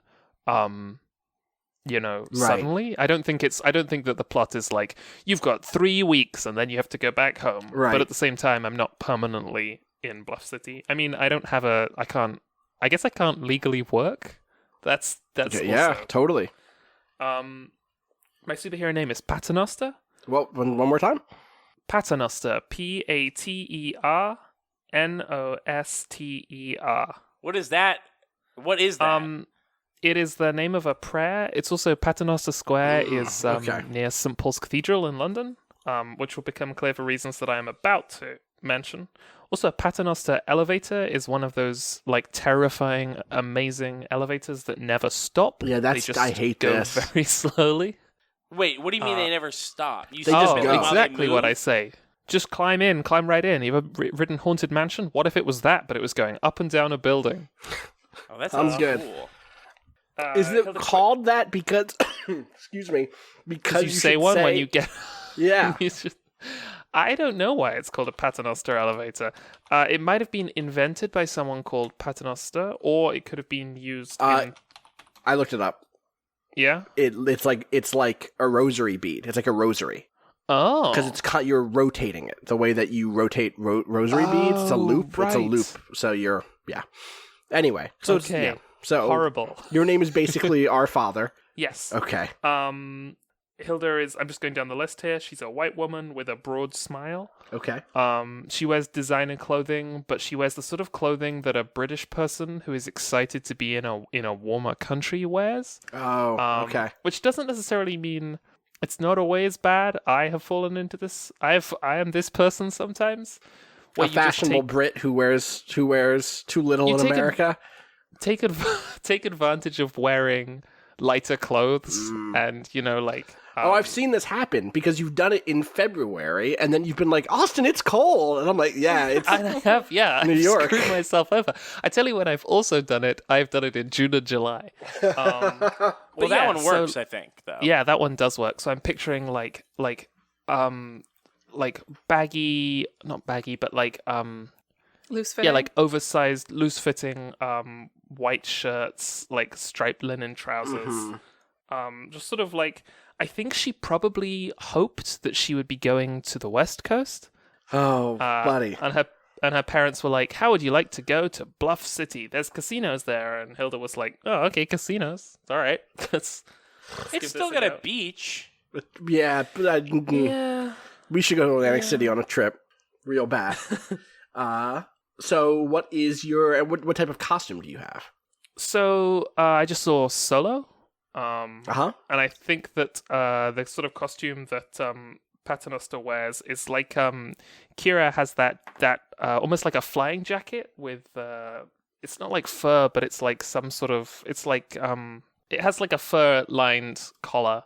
Like a leather jacket with a fur-lined collar, like shades of a fighter pilot almost. Okay, but not like it's a fancy you don't look at it and jacket. go. It's like, yeah, you look at it and go, oh, this is a designer piece before you went, oh, it's a military piece. But it's definitely referencing that aesthetic. Gotcha. And the other thing that you immediately notice about Paternoster when she's in her superhero mode is that she has strange wings that are made of stained glass. Ooh. Hence Paternoster. Yes. Gotcha. There is a picture by an artist called Johannes Voss. and he did a piece for a Magic the Gathering expansion back in 2013 that looks like this. I'm just going to post it in our Patreon chat as well. It's so good. And this is exactly... It's not even the case that I want to like riff off this. This is what it looks like. If anything, bigger. They're bigger wings. They're like, you know, and they can also be tucked down into this sort of like... It's sort of the image that I have is almost of like the Victoria's Secret runway wings as well. You know, there's like high wings that come up behind the model's back. Right. But these can also be spread out like extremely wide. The card is Gift of Orzhova. And it has just incredible flavor text. What is the flavor text? Remember by whose gift you ascend. Milana, Orzhov Prelate. Holy shit. It's very good. Go on, Keith. I was going to ask, so I don't know how much you guys have seen birds with big wings, right? But there's this moment when a bird unfurls, they spread their wingspan, and you see this thing that was tiny, and you go like, this is enormous. This is an enormous bird. Yeah. Is that what these wings are like, or are they smaller? Are they not that big? No, they're big. They're big. They are big. We're watching like a human-sized person, and then all of a sudden, like, these wings make, like, not make you seem bigger, like, you realize how much bigger this person is. Yeah, I'm sort of... I imagine that Paternoster's wings sort of rise up from her back rather than just going straight out. But I'm sort of picturing like Michael Keaton's wings in Spider-Man: Homecoming, where he has that huge wide wingsuit. And there's that great image in the movie of him like swooping down, and you can barely see that there's a man on them at first. And I love this image of like the light coming through these stained glass wings, and you just see this like body of a person like dangling from the middle of the wings. I know that Paternoster's wings is the name of an item in an RPG, but that sounds like the name of an item in an RPG. It really does. Yeah. Two questions. Do those wings do anything except help you fly? I have like fairly limited. You've played Prey, right? Yeah. You know how the Typhon in Prey, you can never be quite sure what they're made of. And one of the side effects of not being quite sure what they're made of is that you're never quite sure what it's going to do, like what properties it has. Mm-hmm. And I think that while Paternoster's wings are solid, the light they reflect and refract can move in strange ways or can reach or something. And it's not powerful enough to be light control because that's a different power. And I don't want to take two powers there. But while... For what it's worth, I think that would be fine. Yeah. Because here's why. Because at that point, the power that you would have is light control. Do you know what I mean? Like, oh yeah, you're right. But the wings are solid. Like you can touch them. They're like so you can like they are glass. Okay. Cool. So like, is it about like distracting people or like how like It sounds very intimidating. Yeah, it could be intimidating. It could be misdirecting, things like that. Yeah, I think so, and I think entrancing in a combination as well with the. I'm reluctant to just make another reference immediately. Dishonored 2 has that great hypnotize power, which we love arcane here. Instead of some sort of there's a really cool thing with that, right? Where instead of it being like you've affected someone's mind, you create an object that is just hypnotic to look at. Right. Everything, including animals, is just drawn to this like remarkable moving object. Can you change do the wings display something, and can you change what that is? They display patterns of color, and I can change the patterns of color. I can't like season of weather. But you can't be like now it's a candle. Now it's your own face reflect. Okay. I think it's patterns of color, and I think that it's entrancing. And I mean, it's entrancing in the way that if someone swooped down wearing fucking stained glass wings, I'd be like, this is the greatest thing I have ever seen in my life. Right. But it's also, I think, entrancing on another level. Can you hide those wings, or do your wings just out? I can. Do you go to school with those wings? Do people in this world know that you have these wings? I do, because I am a superhero in London. Oh, okay. So you've been a superhero. Yeah, and absolutely. Do people know who you are? They do now, but they didn't beforehand, in the same way that a lot of Americans feel about, introductions to the British royal family. It's just like, oh wow, this is Pippa Middleton. Who's this? But I mean, did people in London know that you were the child of such and such a diplomat or whatever your parents do? Yeah. Okay. Yeah. So you were very public. You were more Tony Stark in that sense. Yeah, absolutely. And so what kept people from? I mean, I guess this is. We can maybe get around to this in terms of I'll finish the question. What does keep people from being like, all right, we're going to go fuck up your parents? There's a couple of reasons. One, I'm beloved. Okay. Now, obviously, villains love you, I'm sure. There are going to be people... Right, but look, you can take out any 2-bit superhero, no one will notice. But if you take out Paternoster, there's going to be 20,000 people who are going to hunt you down. And there's a flip side to that, right? Which the other side is, well, why don't people just come and talk to you or whatever? And the answer is they do. Okay, good. I mean, at that note, let's keep moving. Labels. What are your labels? My labels are danger, -1. Mm-hmm.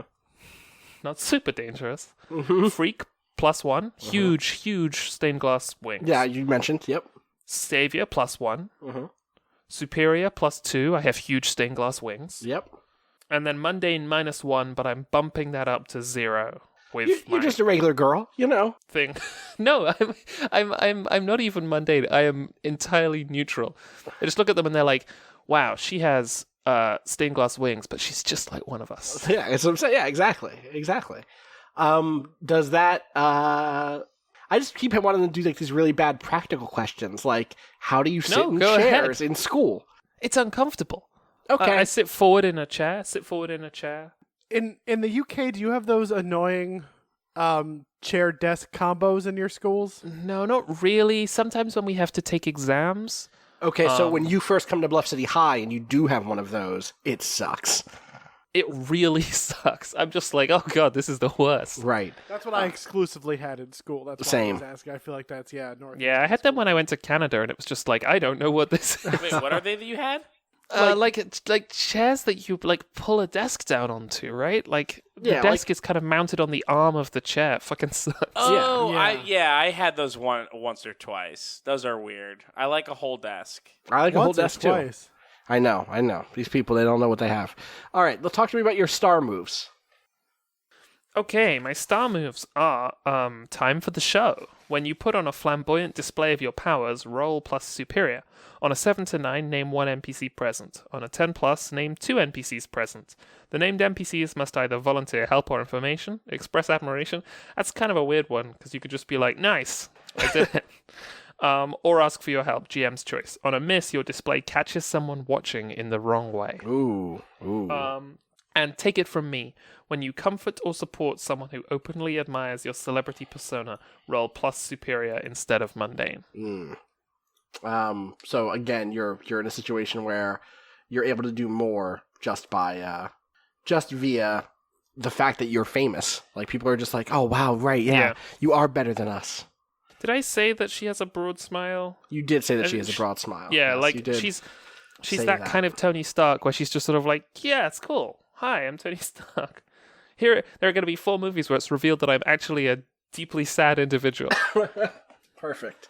I need to look into whether or not that move, the same as Keith's one move, can that give you influence? And I'll just dig into the book. Mm-hmm. And I remember how influence works in terms of like using it, but I don't remember how it works in terms of getting it. So yeah. I remember reading a couple moves in the playbooks that specifically were like, you get influence over this person.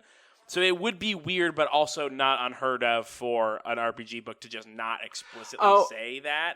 Yeah, I guess this makes sense actually, which is it's a PBTA game, which means it's descriptive and prescriptive. So if a move gives someone influence over you, then it means that you have to care about what they think of you. You might hate their guts, but their words still hit home. If you think that your character cares about what someone else thinks, then at any time you want to give them, you can give them influence.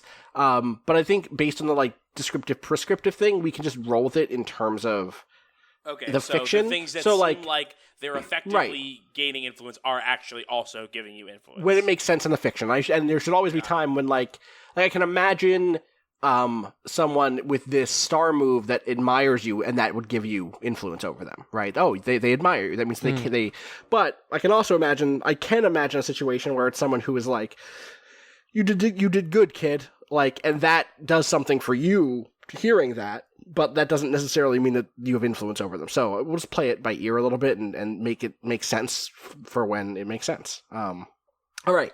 So that is your moves. Let's talk backstory real quick. When did you first appear on screen? I think it's like the first day of school, right? Okay.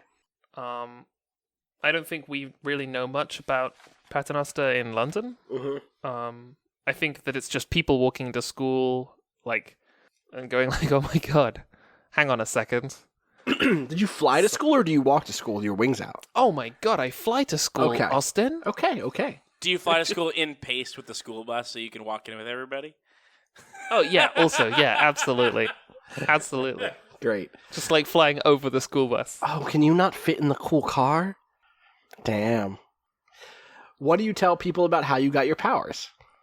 On the day that I was born, the stained glass window in the east wing of St. Paul's Cathedral broke, and when they repaired it, there were pieces missing that formed the shape of these two, I guess, small wings at that point. And I was born with a pair of wings. Do they grow every year? Yeah, they do. They grow. Well, Do they have stopped growing. Do they have to replace it for like the next 16 years? Do they have to every year replace another piece of glass? No, I don't think so. I think it was like a seed. I think it was like a glass seed. I see. They've stopped. They don't grow forever. I think they. I stopped growing when I don't know when I stopped growing, but I'm not getting any taller. And I think it's the same for Paternoster's wings. They were just sort of like, maybe they're still growing a bit, but they'll stop one day. Who outside of the team supports your burgeoning star in every possible way? It is, man, I have a name, and I wrote down a name, but I don't remember who this character is. Well, what's the name? Person's name is Amanda Dialect. Good name. God, what did I want? And how are they supporting me? Are they just a bud? Are they a family member?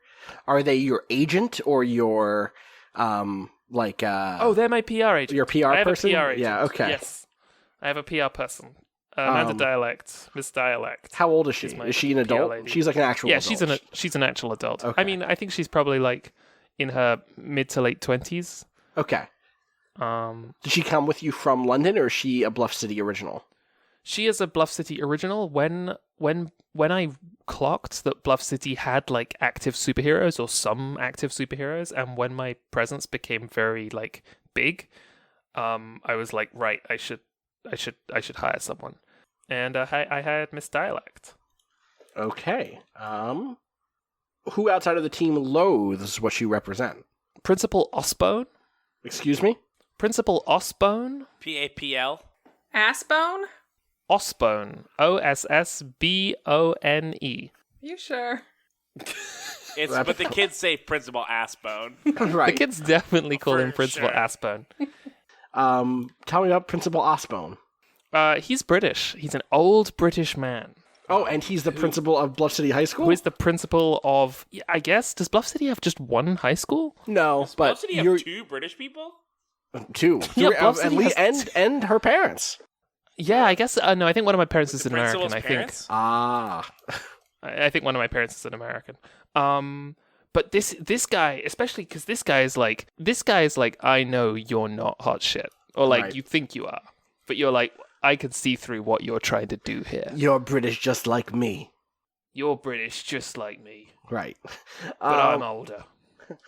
Is me. Osbone. Yeah. I love that he's being like, I'm older. to a child. What are the ways we're different? I'm older. You think you're old? You think you're old now. God. Why? He also loathes what I represent as well, because I'm like, Yes. I should be studying in school. I should be like preparing for exams, and instead I'm going out and like. Also, he's a real nasty piece of work, and nasty piece of works always hate superheroes. That's true. They do. They hate what they represent. Sure do. Why do you care about the team? Because they're great. What's that mean? Why are they great? Did you have a team in London? No. Okay. I didn't. And in fact, I didn't get to do as much of what I like doing in London. I think that there's a thing in the guidance for the star, which is like, you're not a villain. It's important that you like care about the team, or you care about what the team is doing. You're on a team of heroes. And I think that Paternoster just like likes the people she works with. And it's like, maybe we could do some good in this city together. Mm-hmm. Cool.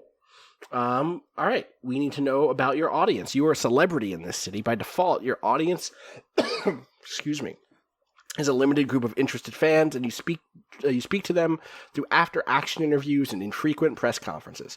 Why does your audience love you? Mark all that apply. I'm stunning, unique, and beautiful. Uh-huh. And in the game. Ah, nice. Yeah, good. Great. Thanks, Jack. And I am a firebrand and a rabble-rouser. Okay. Yeah, that's why they like me. So this is not a charming, well-spoken, and smart character, nor a warrior for justice. I mean, I think that they have aspects of that, but I don't think that's what they love me for. Gotcha. Perfect. 2 advantages. Oh, well, one of them we know. I have a PR agent. I have misdialect. Uh-huh. And I have a much wider audience. Okay, so it is not just a limited group of interested fans. Bluff City loves Paternoster. The British, I guess they came out of a cathedral, maybe. Great. What are 2 demands your audience makes on you? They require constant stimulation. Uh-huh.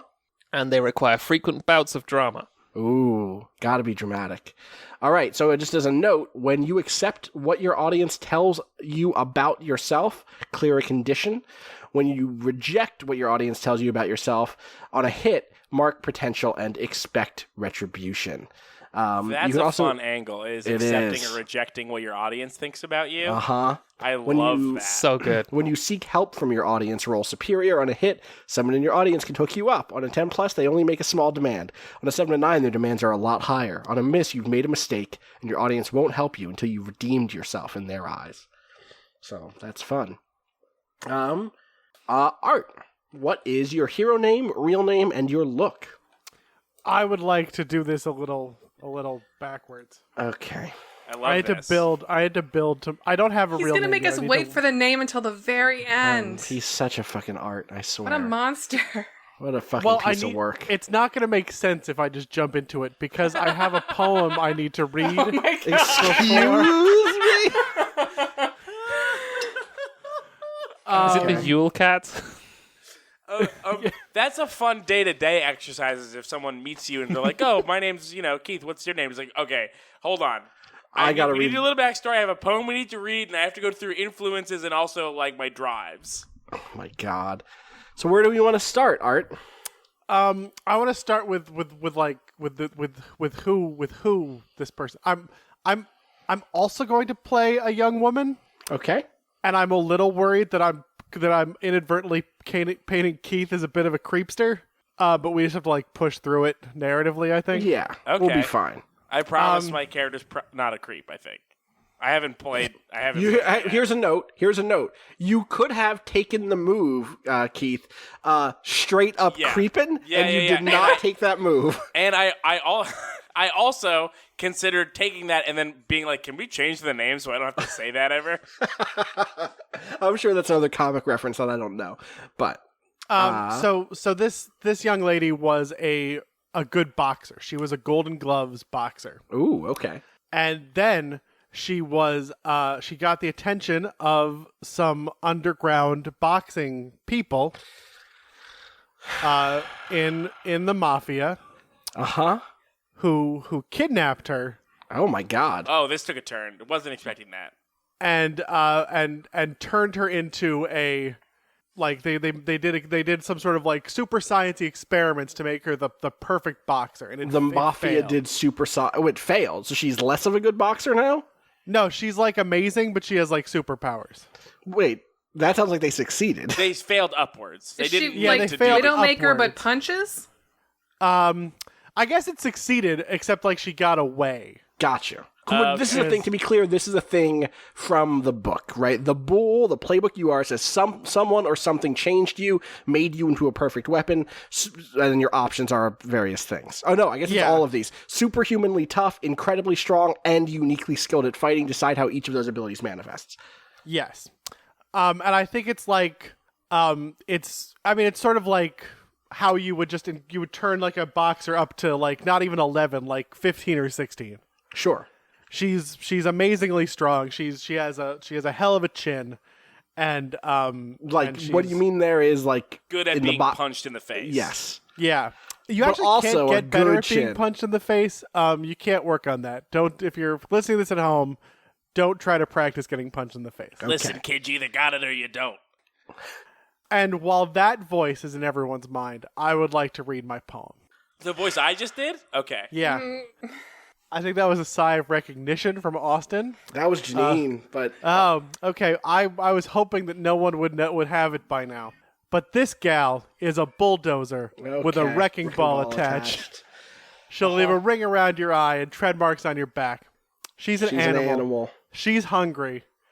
I'm going to skip the next line. It doesn't really apply. Remember... Wait, you can't help That's how this works. That's totally how this works. You ain't been hungry since the Supreme Clientele. Remember what they told her when they took her in. You want to be a fighter. You want to be a killer. You want to be the champ. The champ is my hero. The champ. It's a good... You people should listen to Ghostface Killer. Yeah. The champ. Really all of Fish Scale is a fantastic album. Yeah. I don't have a real name yet. I'm working on it. The champ is good. Yeah. Well, because there's also like there's a not knowing a lot about your identity component you can like put into here. How do you mean? Well, because they talk about in the where is it? It's a backstory stuff, probably, right? Right. Yeah, it's like you should like be like really vague in your backstory because like you want the GM to have space to like put in complications that you perhaps didn't think of. Right. And so like for a minute I was like maybe I should have like a one name real name like Logan. Right. But I think I'm leaning away from that, although I do want a hard consonant sound in the middle of the first name.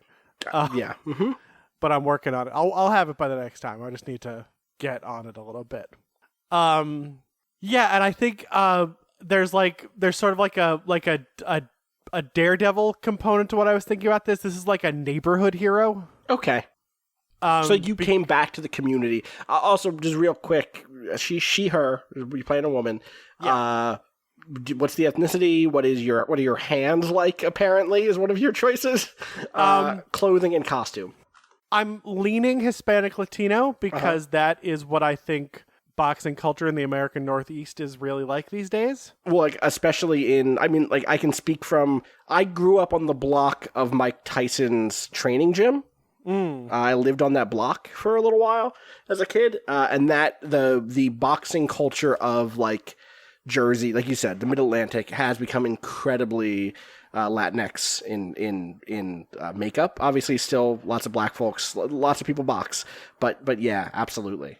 Yeah, I'm going calloused hands. I think that battered just feels a touch too far, and inhuman and dirty are not right at all. No.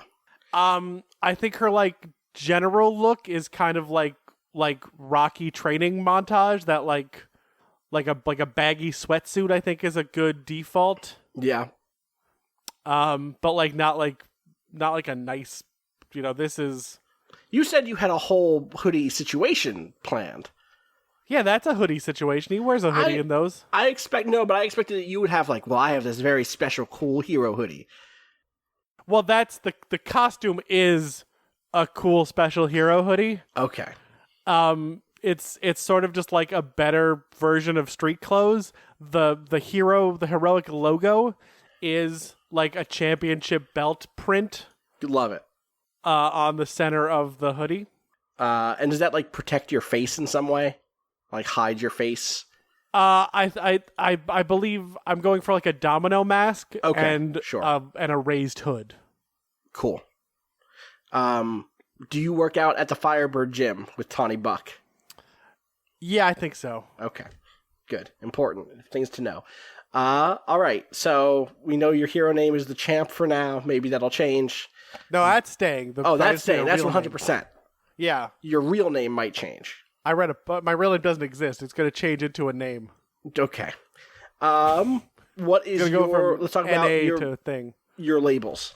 Okay. So my default labels are +2 danger, +1 freak, -1 savior, +1 superior, and -1 mundane. Uh-huh.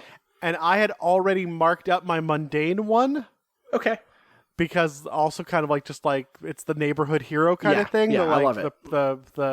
A woman of the people. Mm-hmm. What's next? What do we... Moves. Moves, I took thick and thin skin. Whenever you have angry marked, take +1 ongoing to unleash your powers. So that means that so the way this game works is one of the things I can do with my moves is be like, you're afraid, you're angry, you're guilty. You feel, or I could say take a condition and you could say, well, this makes me feel hopeless.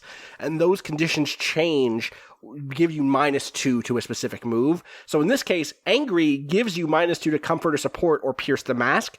It makes it harder, but this is by default for everybody. It makes it harder for you to comfort or support people or for you to pierce the mask and kind of see what's in their hearts. In this case, though, if you mark angry, you also get a +1 to unleashing your powers, which means that when you want to punch through a wall or something, you're going to be better able to do that. Yeah, that's what it is she has basically an escalating and infinite punching power. Awesome.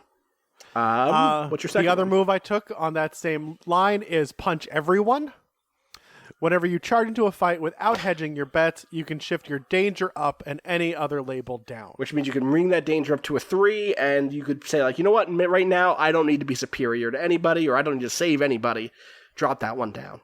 Yeah. Awesome. Cool. And I want to know that I want everyone to know that they have a move that would have given me the old Cassander move of being able to show up anywhere. Yeah. And I didn't take it. There when it matters. When you defend someone on a hit, you can hold one instead of choosing from the list. Spend your hold when they are in danger later to arrive on the scene ready to help. That would have been, maybe if we return to these characters at some point and you level up. All right, backstory. Who changed you? We got that. Mafia. The Veranda family, I'm guessing? Yeah. Okay. How did you escape from them? I think I think she realized she had become just exceptionally strong and waited and just sort of punched through a wall one day. Okay. She was in a sparring match. She knocked the other person the fuck out, maybe seriously harmed them, and then just use the distraction to book it to just, I'm getting out of here. Who outside of the team tries to take care of you now? Did I already use my mobster name? No. Do we have a Vincenzo DiMartino? I don't think so. I don't think All so. right. Vinny DiMartino is the person who Yep, sorry, we did. Here's what I know. Vincenzo DiMartino sets up arsonists, gets things taken care of. And I think that might have been in Norlandia. It must have been. I used my best 3 names on this. All right, I'm gonna go for the different boxing training character. Okay. This is my old trainer from back in the day. I don't think I used this one. Marcus Aurelius Smith. Great, love it. An African American gentleman from around the way. Cuddy from the cut. Got it. Cuddy from the cut. Got it. I really appreciate that we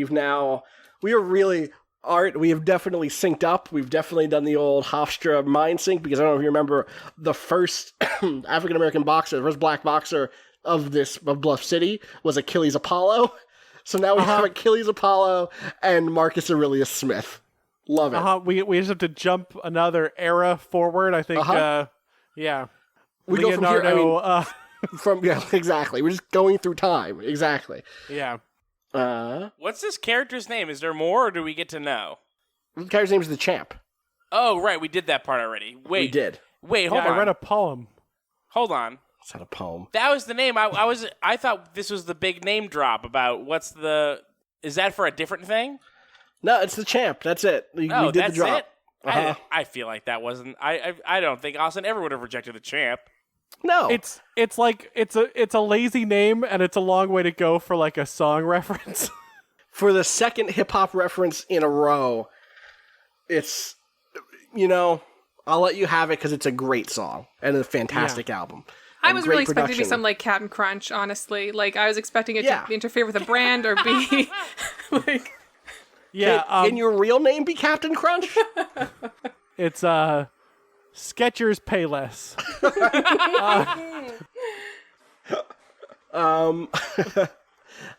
We need to keep moving. All right. Does Marcus Aurelius take care of you now? Yeah, I live in a back room of the old boxing gym around the way. Gotcha.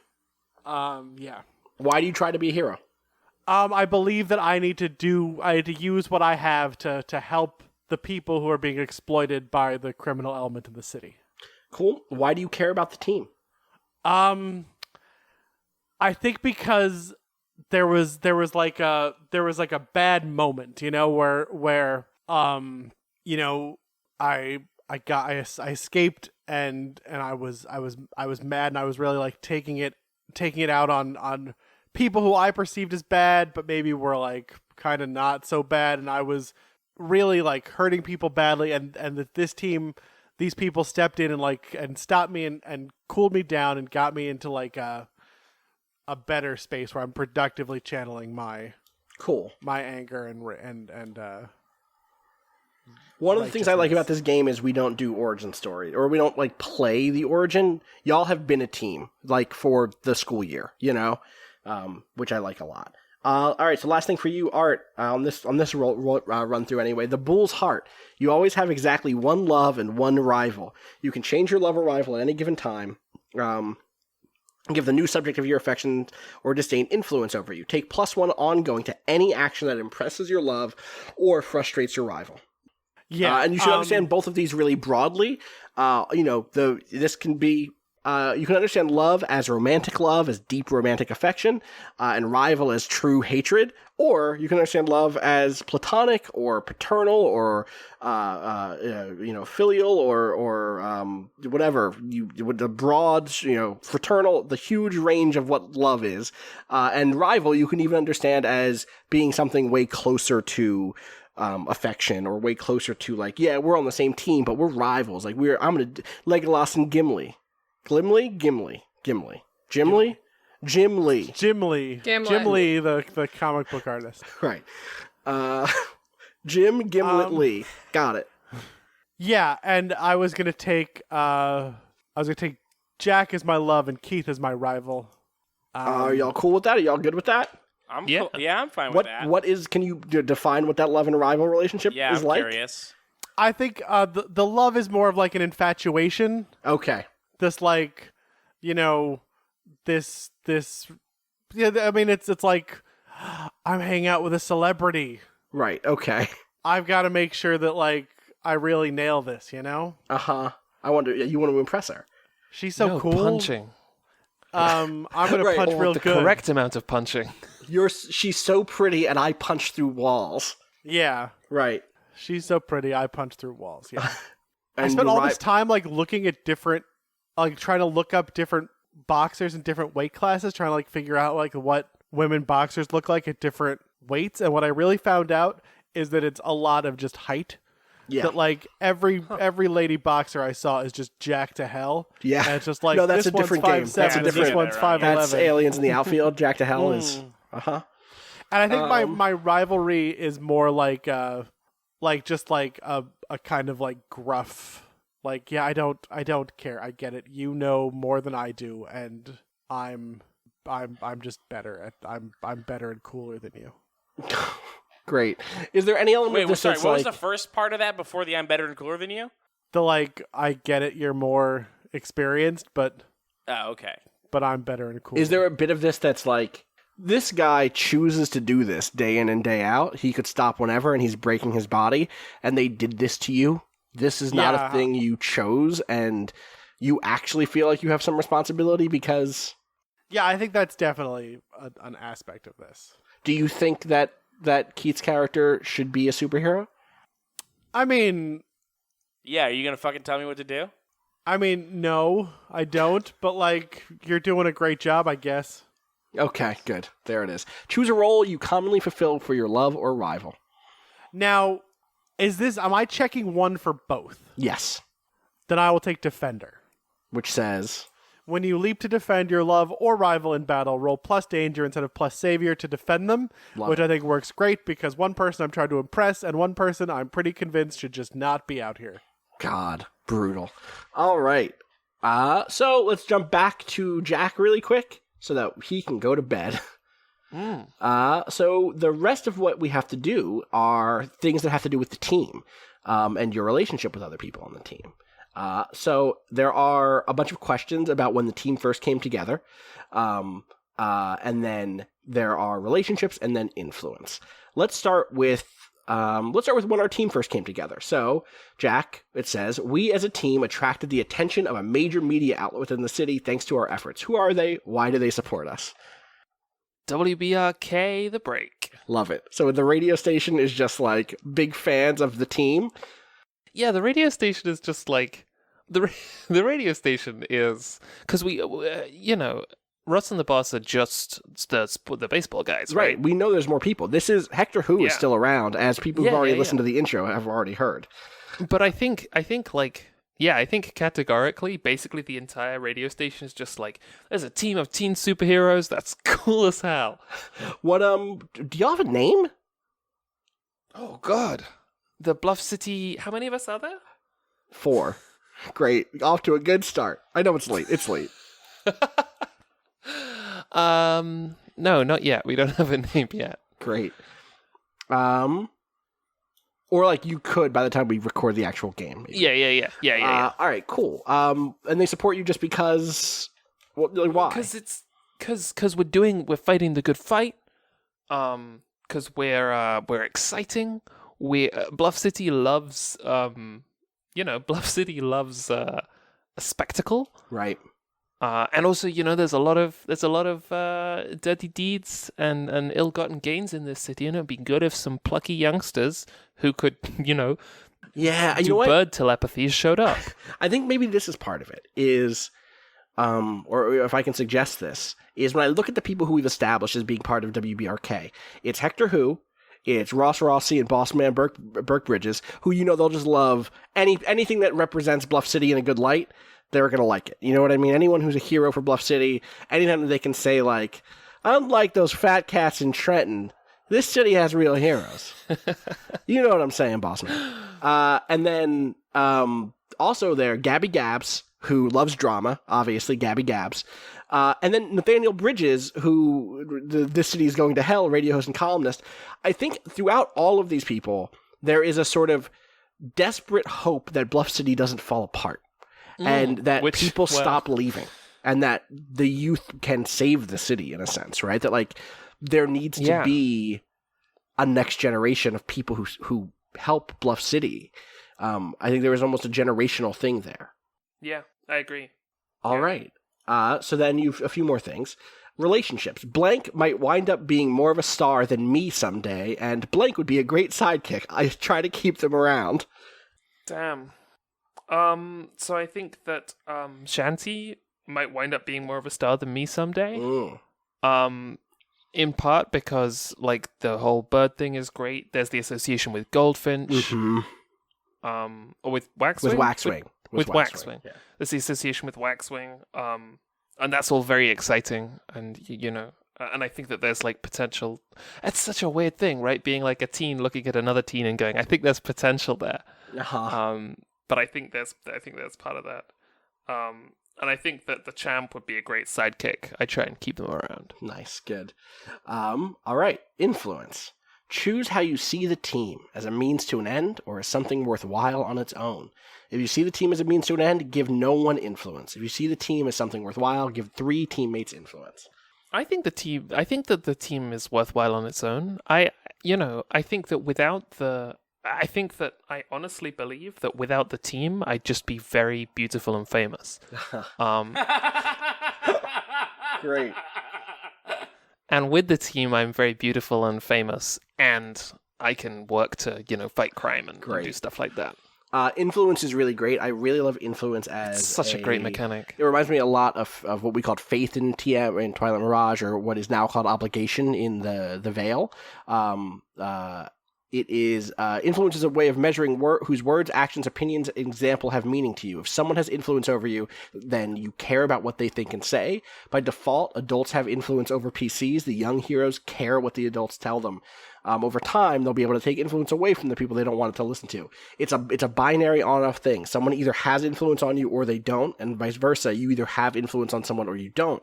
And when someone with influence over you tells you who you are or how the world works, you can either accept or reject that influence. And if you accept it, the labels can change, right? So like so you've just given influence to everybody else around you, right, Jack? Yeah. What was your character's first name again? Helen? Hella? Hilda. Hilda, not Hella. Hella. It's a different one. Hilda. So if one of the other players has to sit down with you, and they're like, you're not such a big deal these days. You act so superior, you act so famous, but you're just a person with wings. Then if you accept that, then your superior might drop by one, and maybe your mundane goes up by one, right? Or you can be like, no, actually, you don't. That's not true. And then at that point, you've rejected their influence. And one of the things that happens there is like influence is kind of a good thing to have with somebody, because when you have influence, if you have influence on someone or vice versa, you get +1 to all moves towards that person. So that means that if someone wants to defend you and they have influence over you, then they get a +1 while trying to defend you. They also get a +1 if they want to, for instance, provoke you. Or pierce your mask, or comfort and support you. And then you can also cash in influence in cool ways to, like, give them incentive to do what you want, basically. It's like really putting the boot down and being like, hey, remember, I have influence over you. Like, take this seriously. We'll get into all that as we play. So, sounds like you give everybody some influence. Yeah. So everybody has influence over Hilda, over Paternoster. Noster. I always keep saying Nasta because it's late, I guess. All right, I think that's it in terms of influence stuff and relationship stuff for you, Jack. All right, who wants to go next? Mine are real easy. All right, let's do you then. Let's go to the Bulls. Because my relationships are just love and rival. Oh, okay, so we got those already. And my influence is my love and rival have influence over me. Okay, super easy. And your relationships, can you read those actually? Sure. Paternoster is my love. You've opened up to them about the worst parts of your past. Mm-hmm. And Keith, what's your give me your name again? Franklin Bano. And Franklin Bano is my rival. They tried to control you at a crucial moment. Ooh, interesting. Okay. Yeah. Oh, is that what makes me seem like a creep? Is that the part? Well, and you're also just hanging out with a bunch of younger women.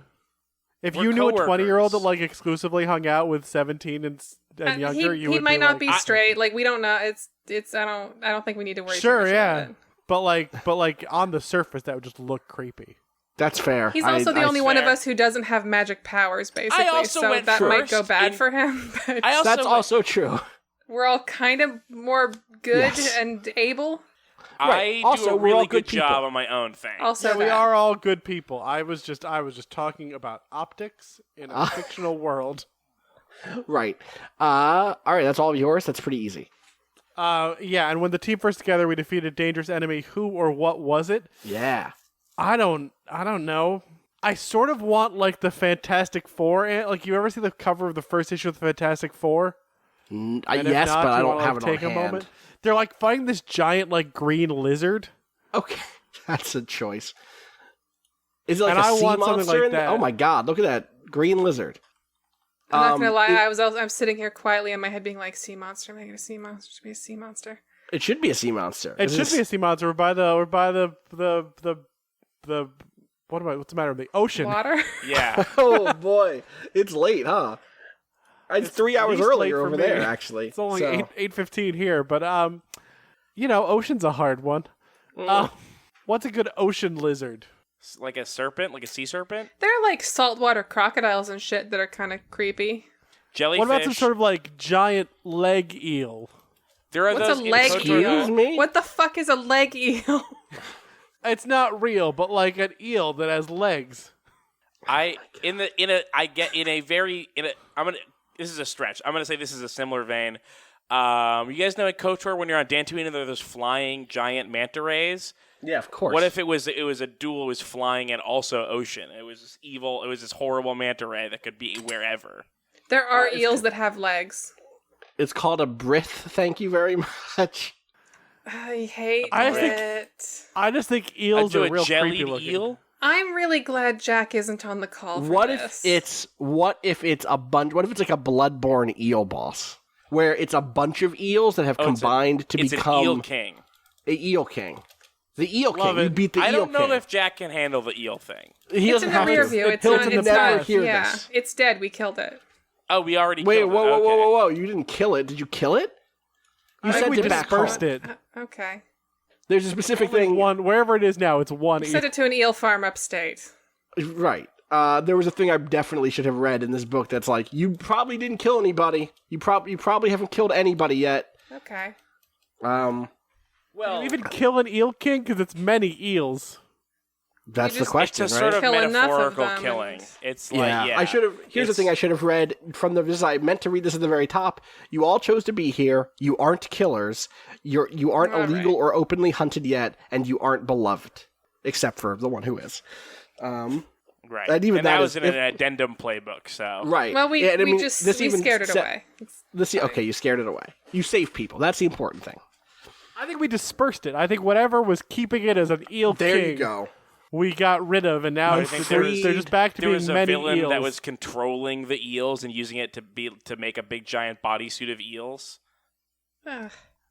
Yeah, Well, that's I don't gross. think there was didn't say it this was is- gross. I think this is like more supernatural, maybe It's like like- a magic eel combining Well- spell. Or like a meteor fell, and then the eels all like went to the meteor and like became a super eel around the Yeah, meteor. that's And a like, good one. And you punched through the middle, and then like the eels like, "Brr," and they moved away, and you just shattered the meteor, and then they all dispersed. Okay, I like that. That's fine. It was really good. It was texturally gross, though. Oh yeah, very gross, super gross. Yeah. All right, that's all your shit, right? Yeah. All right, Beacon or Protege. I can go whatever order. If Janine has something, that's fine. I got stuff. It's fine. All right, let's go Protege. Let's go with you. When your team first came together, we all stuck together after all was said or done. Why? How do we keep in contact? I think this is kind of what I was getting at with why do you care about the team? It feels very much like there are a bunch of heroes in Bluff City, but also it's still Bluff City. Like, I bet there are more heroes in New York. I bet there are more heroes in other places. It's one of those things where, okay, we are all heroes. We're all doing this thing. We're all in this certain age bracket. If we're not together, then we're probably alone. And Right. that's not good for a lot of reasons. Like, it's dangerous and also lonely, and it sucks. And it's way cooler if you can, like, have people you hang out with at an arcade. Did y'all all? So I guess there's a question. Did Waxwing help bring the team together? Like, did she see you do what you do, and then she said, like, I can resource you.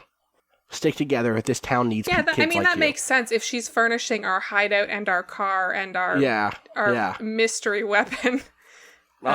It does make sense that it would be a thing where she sees it and is like, hey, you know what, you guys, how about I set you guys up and you make this a thing? Yeah. Cool. Relationships. You and Blank teamed up a few times before the rest of you came together. I think maybe the champ, because it just feels like there is some potential for just like ending up in the same place at the same time. Yeah, totally.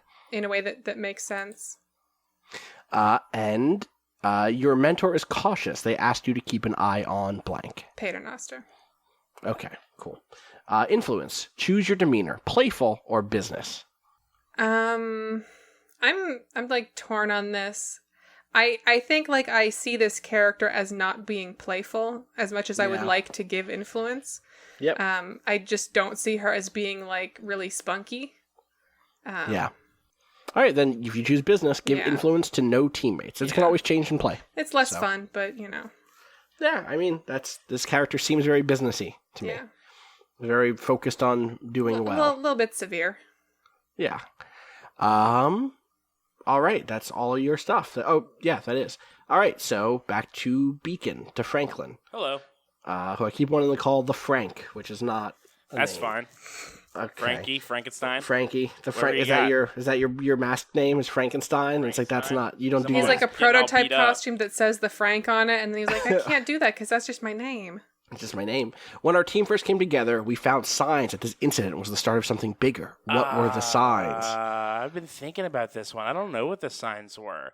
I mean, for me, my like the way that I felt about the team was just like that I could be a part of another team was the sign that it was the start of something bigger.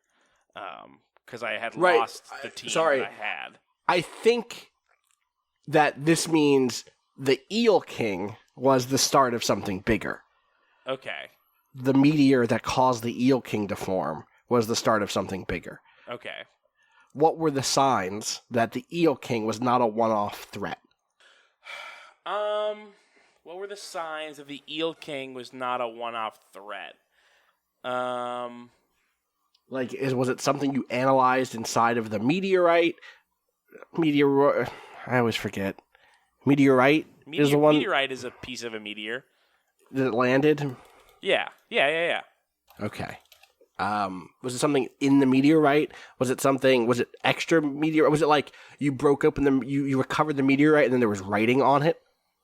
Was it? Oh, so you're saying there's a second job after That's what this question is asking. Okay. I think this question to me, we found signs that this incident, meaning the Eel King incident, was just the start of something bigger. What were the signs? Which I don't think if it was like about the team, it would say like we knew, based on these events during the fight, we knew that we were about to start something bigger. This feels like, especially because this is very much the investigative, like Batman-y class. I can imagine this being. Is it a cop-out to be like when we got that first meteor, when we punched apart that first meteor, we saw, like, we could see in the distance more meteors hitting like down. I think that's totally fair. Okay. What if it? Okay, counter though. What if it Dragon Balled? You mean there were 7 meteors together and a dragon showed up? No. What if there was one big meteor at the heart of the Eel King, and when the bull punched it, it shot up into the sky and then split into like 100 meteorites. Oh yeah, sure, yeah. That's a fun twist on the same thing. Right, and now it's like, well, each one of those little ones, they're not going to make an Eel King. Right, but they'll be 1/100th of a problem. Right, like maybe one of them lands in someone's coffee, and now they're the Coffee King or whatever. King. Yeah, each sip of the coffee somehow joined together. But like this has created a bunch of new superhero or super powered people. Yeah, awesome. I like this a lot. That's a good one. Right, so I forgot it's not a cop-out. Yes. All right, so next up, Blank is awesome, and you take every chance you get to hang out with them. Well, the champ is my rival. No, you are the champ's rival. I'm the champ. So I could think that the champ is awesome. Yes, 100%. And that could be the Legolas. It softens it a lot. Gimli relationship, right? I think that's a fun dynamic.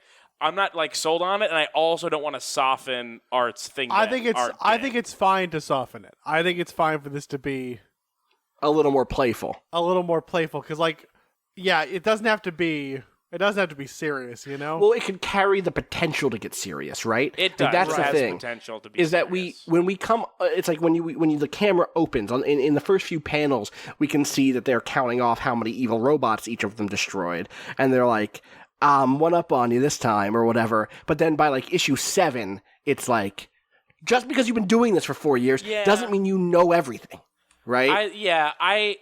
I also like it because I do think the champ is probably the closest to my age, which also makes sense. That's a factor because we're young people. Well, there's also just the champ's been through shit just like you. That also, yeah. You put yourself through it, someone else put the champ through it, but you've both been through situations that have hurt you. So right. All right, so then that's one. Then you've got to prove yourself to Blank before you feel like a real hero. Oh, that's okay. So I guess the angle the angle with Paternoster would be like she's famous, and because she's famous, that makes her feel like the realest hero here.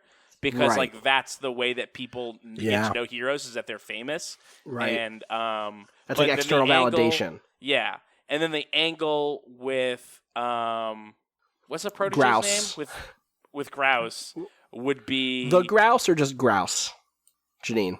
Oh, I think just I don't know. I think just Grouse because it is just goldfinch and waxwing. And waxwing, yeah. Okay, so the like goldfish, waxwing, and Grouse sounds like the weirdest fantasy lawyer firm. Yes. Yeah. Can I introduce you to a New Jersey proverb? Yeah. What? You think you're better than me? Well, you can take that for either one, honestly. But yeah. So I was struggling. I was gonna figure this out and play. Was struggling whether to be excited by or to be annoyed with Jack's character, because I feel like I could go either way. Both of them would make sense. But with Grouse, I feel like Grouse feel like the protege is sort of like a hero pedigree thing, where it's just like you've got like this real ass hero vouching for you, and like what a real hero looks like, and so I think both of those would work pretty well. Yeah. So because I'm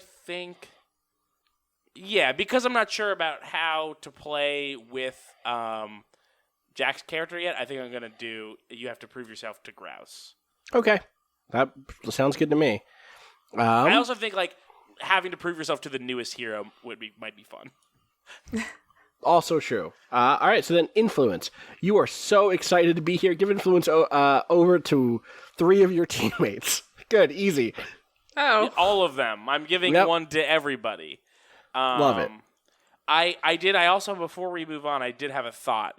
Yes. Am I / can I be, and should I not be, the Super Saiyan's a real guy? Is that What? Who? Super Saiyans are real? I don't remember. I'm going to prove to you that Super Saiyans are real, and I'm going to do that. Oh, is that the guy who does like the like? Yeah, it's that guy. That's a lot. You could. I'm not that guy anymore. That was me 7 years ago. Yes, I see what you're saying. Yes, you were. Let me prove to you that Super Saiyans are real, and then that didn't happen. It didn't and now happen. You're like, But I will ride this that wasn't shopping cart down this hill and into that Eel King. That wasn't me being an idiot. That was me really fucking wanting a thing and trying to make it happen. Right. Yeah, I love that. That's good. All right, so before we break, there are a couple other things, which is that we can actually answer a couple more of these when our team first came together questions, even though we don't have those other playbooks here.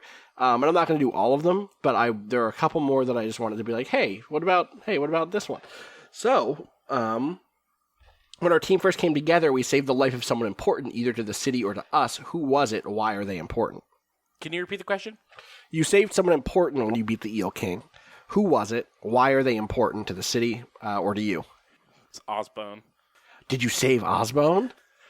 I don't know. I don't want to force Jack to have saved the principal, their rival principal. That's fair, but also saving Osbone is pretty good. Other thoughts at the table? Okay, hang on. Are we saying Osbone or Osbone? Because when you say Osbone, it sounds like you're making fun of the guy from Spider-Man. Who? That's Osborne? Yes. It sounds like you're dunking on an Osborne. Smooth moves, Osbone. Superheroes are good, actually, it turns out.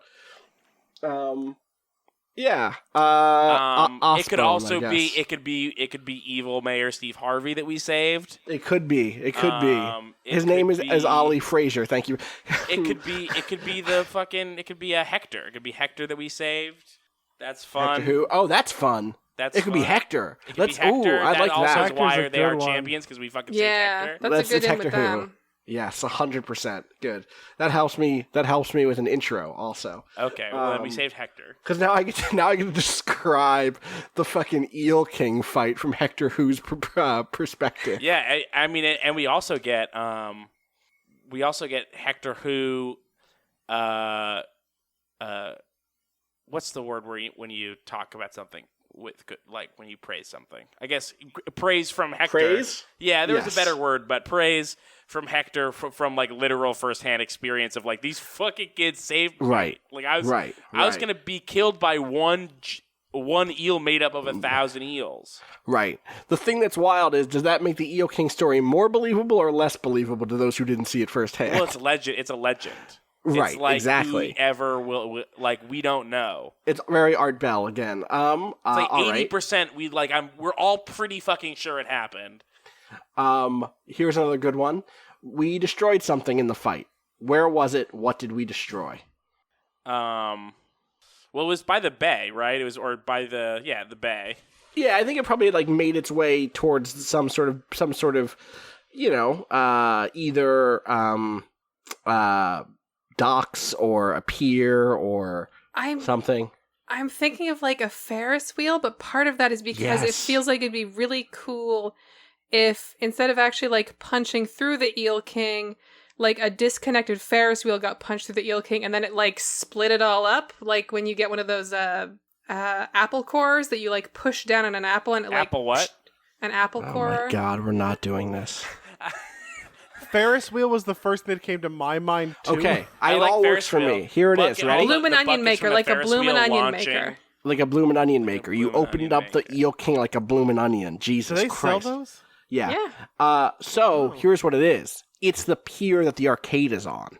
You fucked up the Ferris wheel there. That's why Waxwing was around.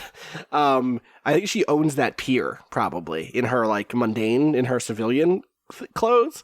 And you fucked up the pier. The pier got fucked up. You made sure no one was hurt. It was probably late at night, maybe. The Ferris wheel was definitely turned on during this fight in some way. There was probably a cult that worshipped the Eel King, right? There had to be. If it wasn't then, there is now. Think it was. Oh, I had assumed I that got this was the Eel King had just emerged, but we can do it. Oh, this is here we go. Ready?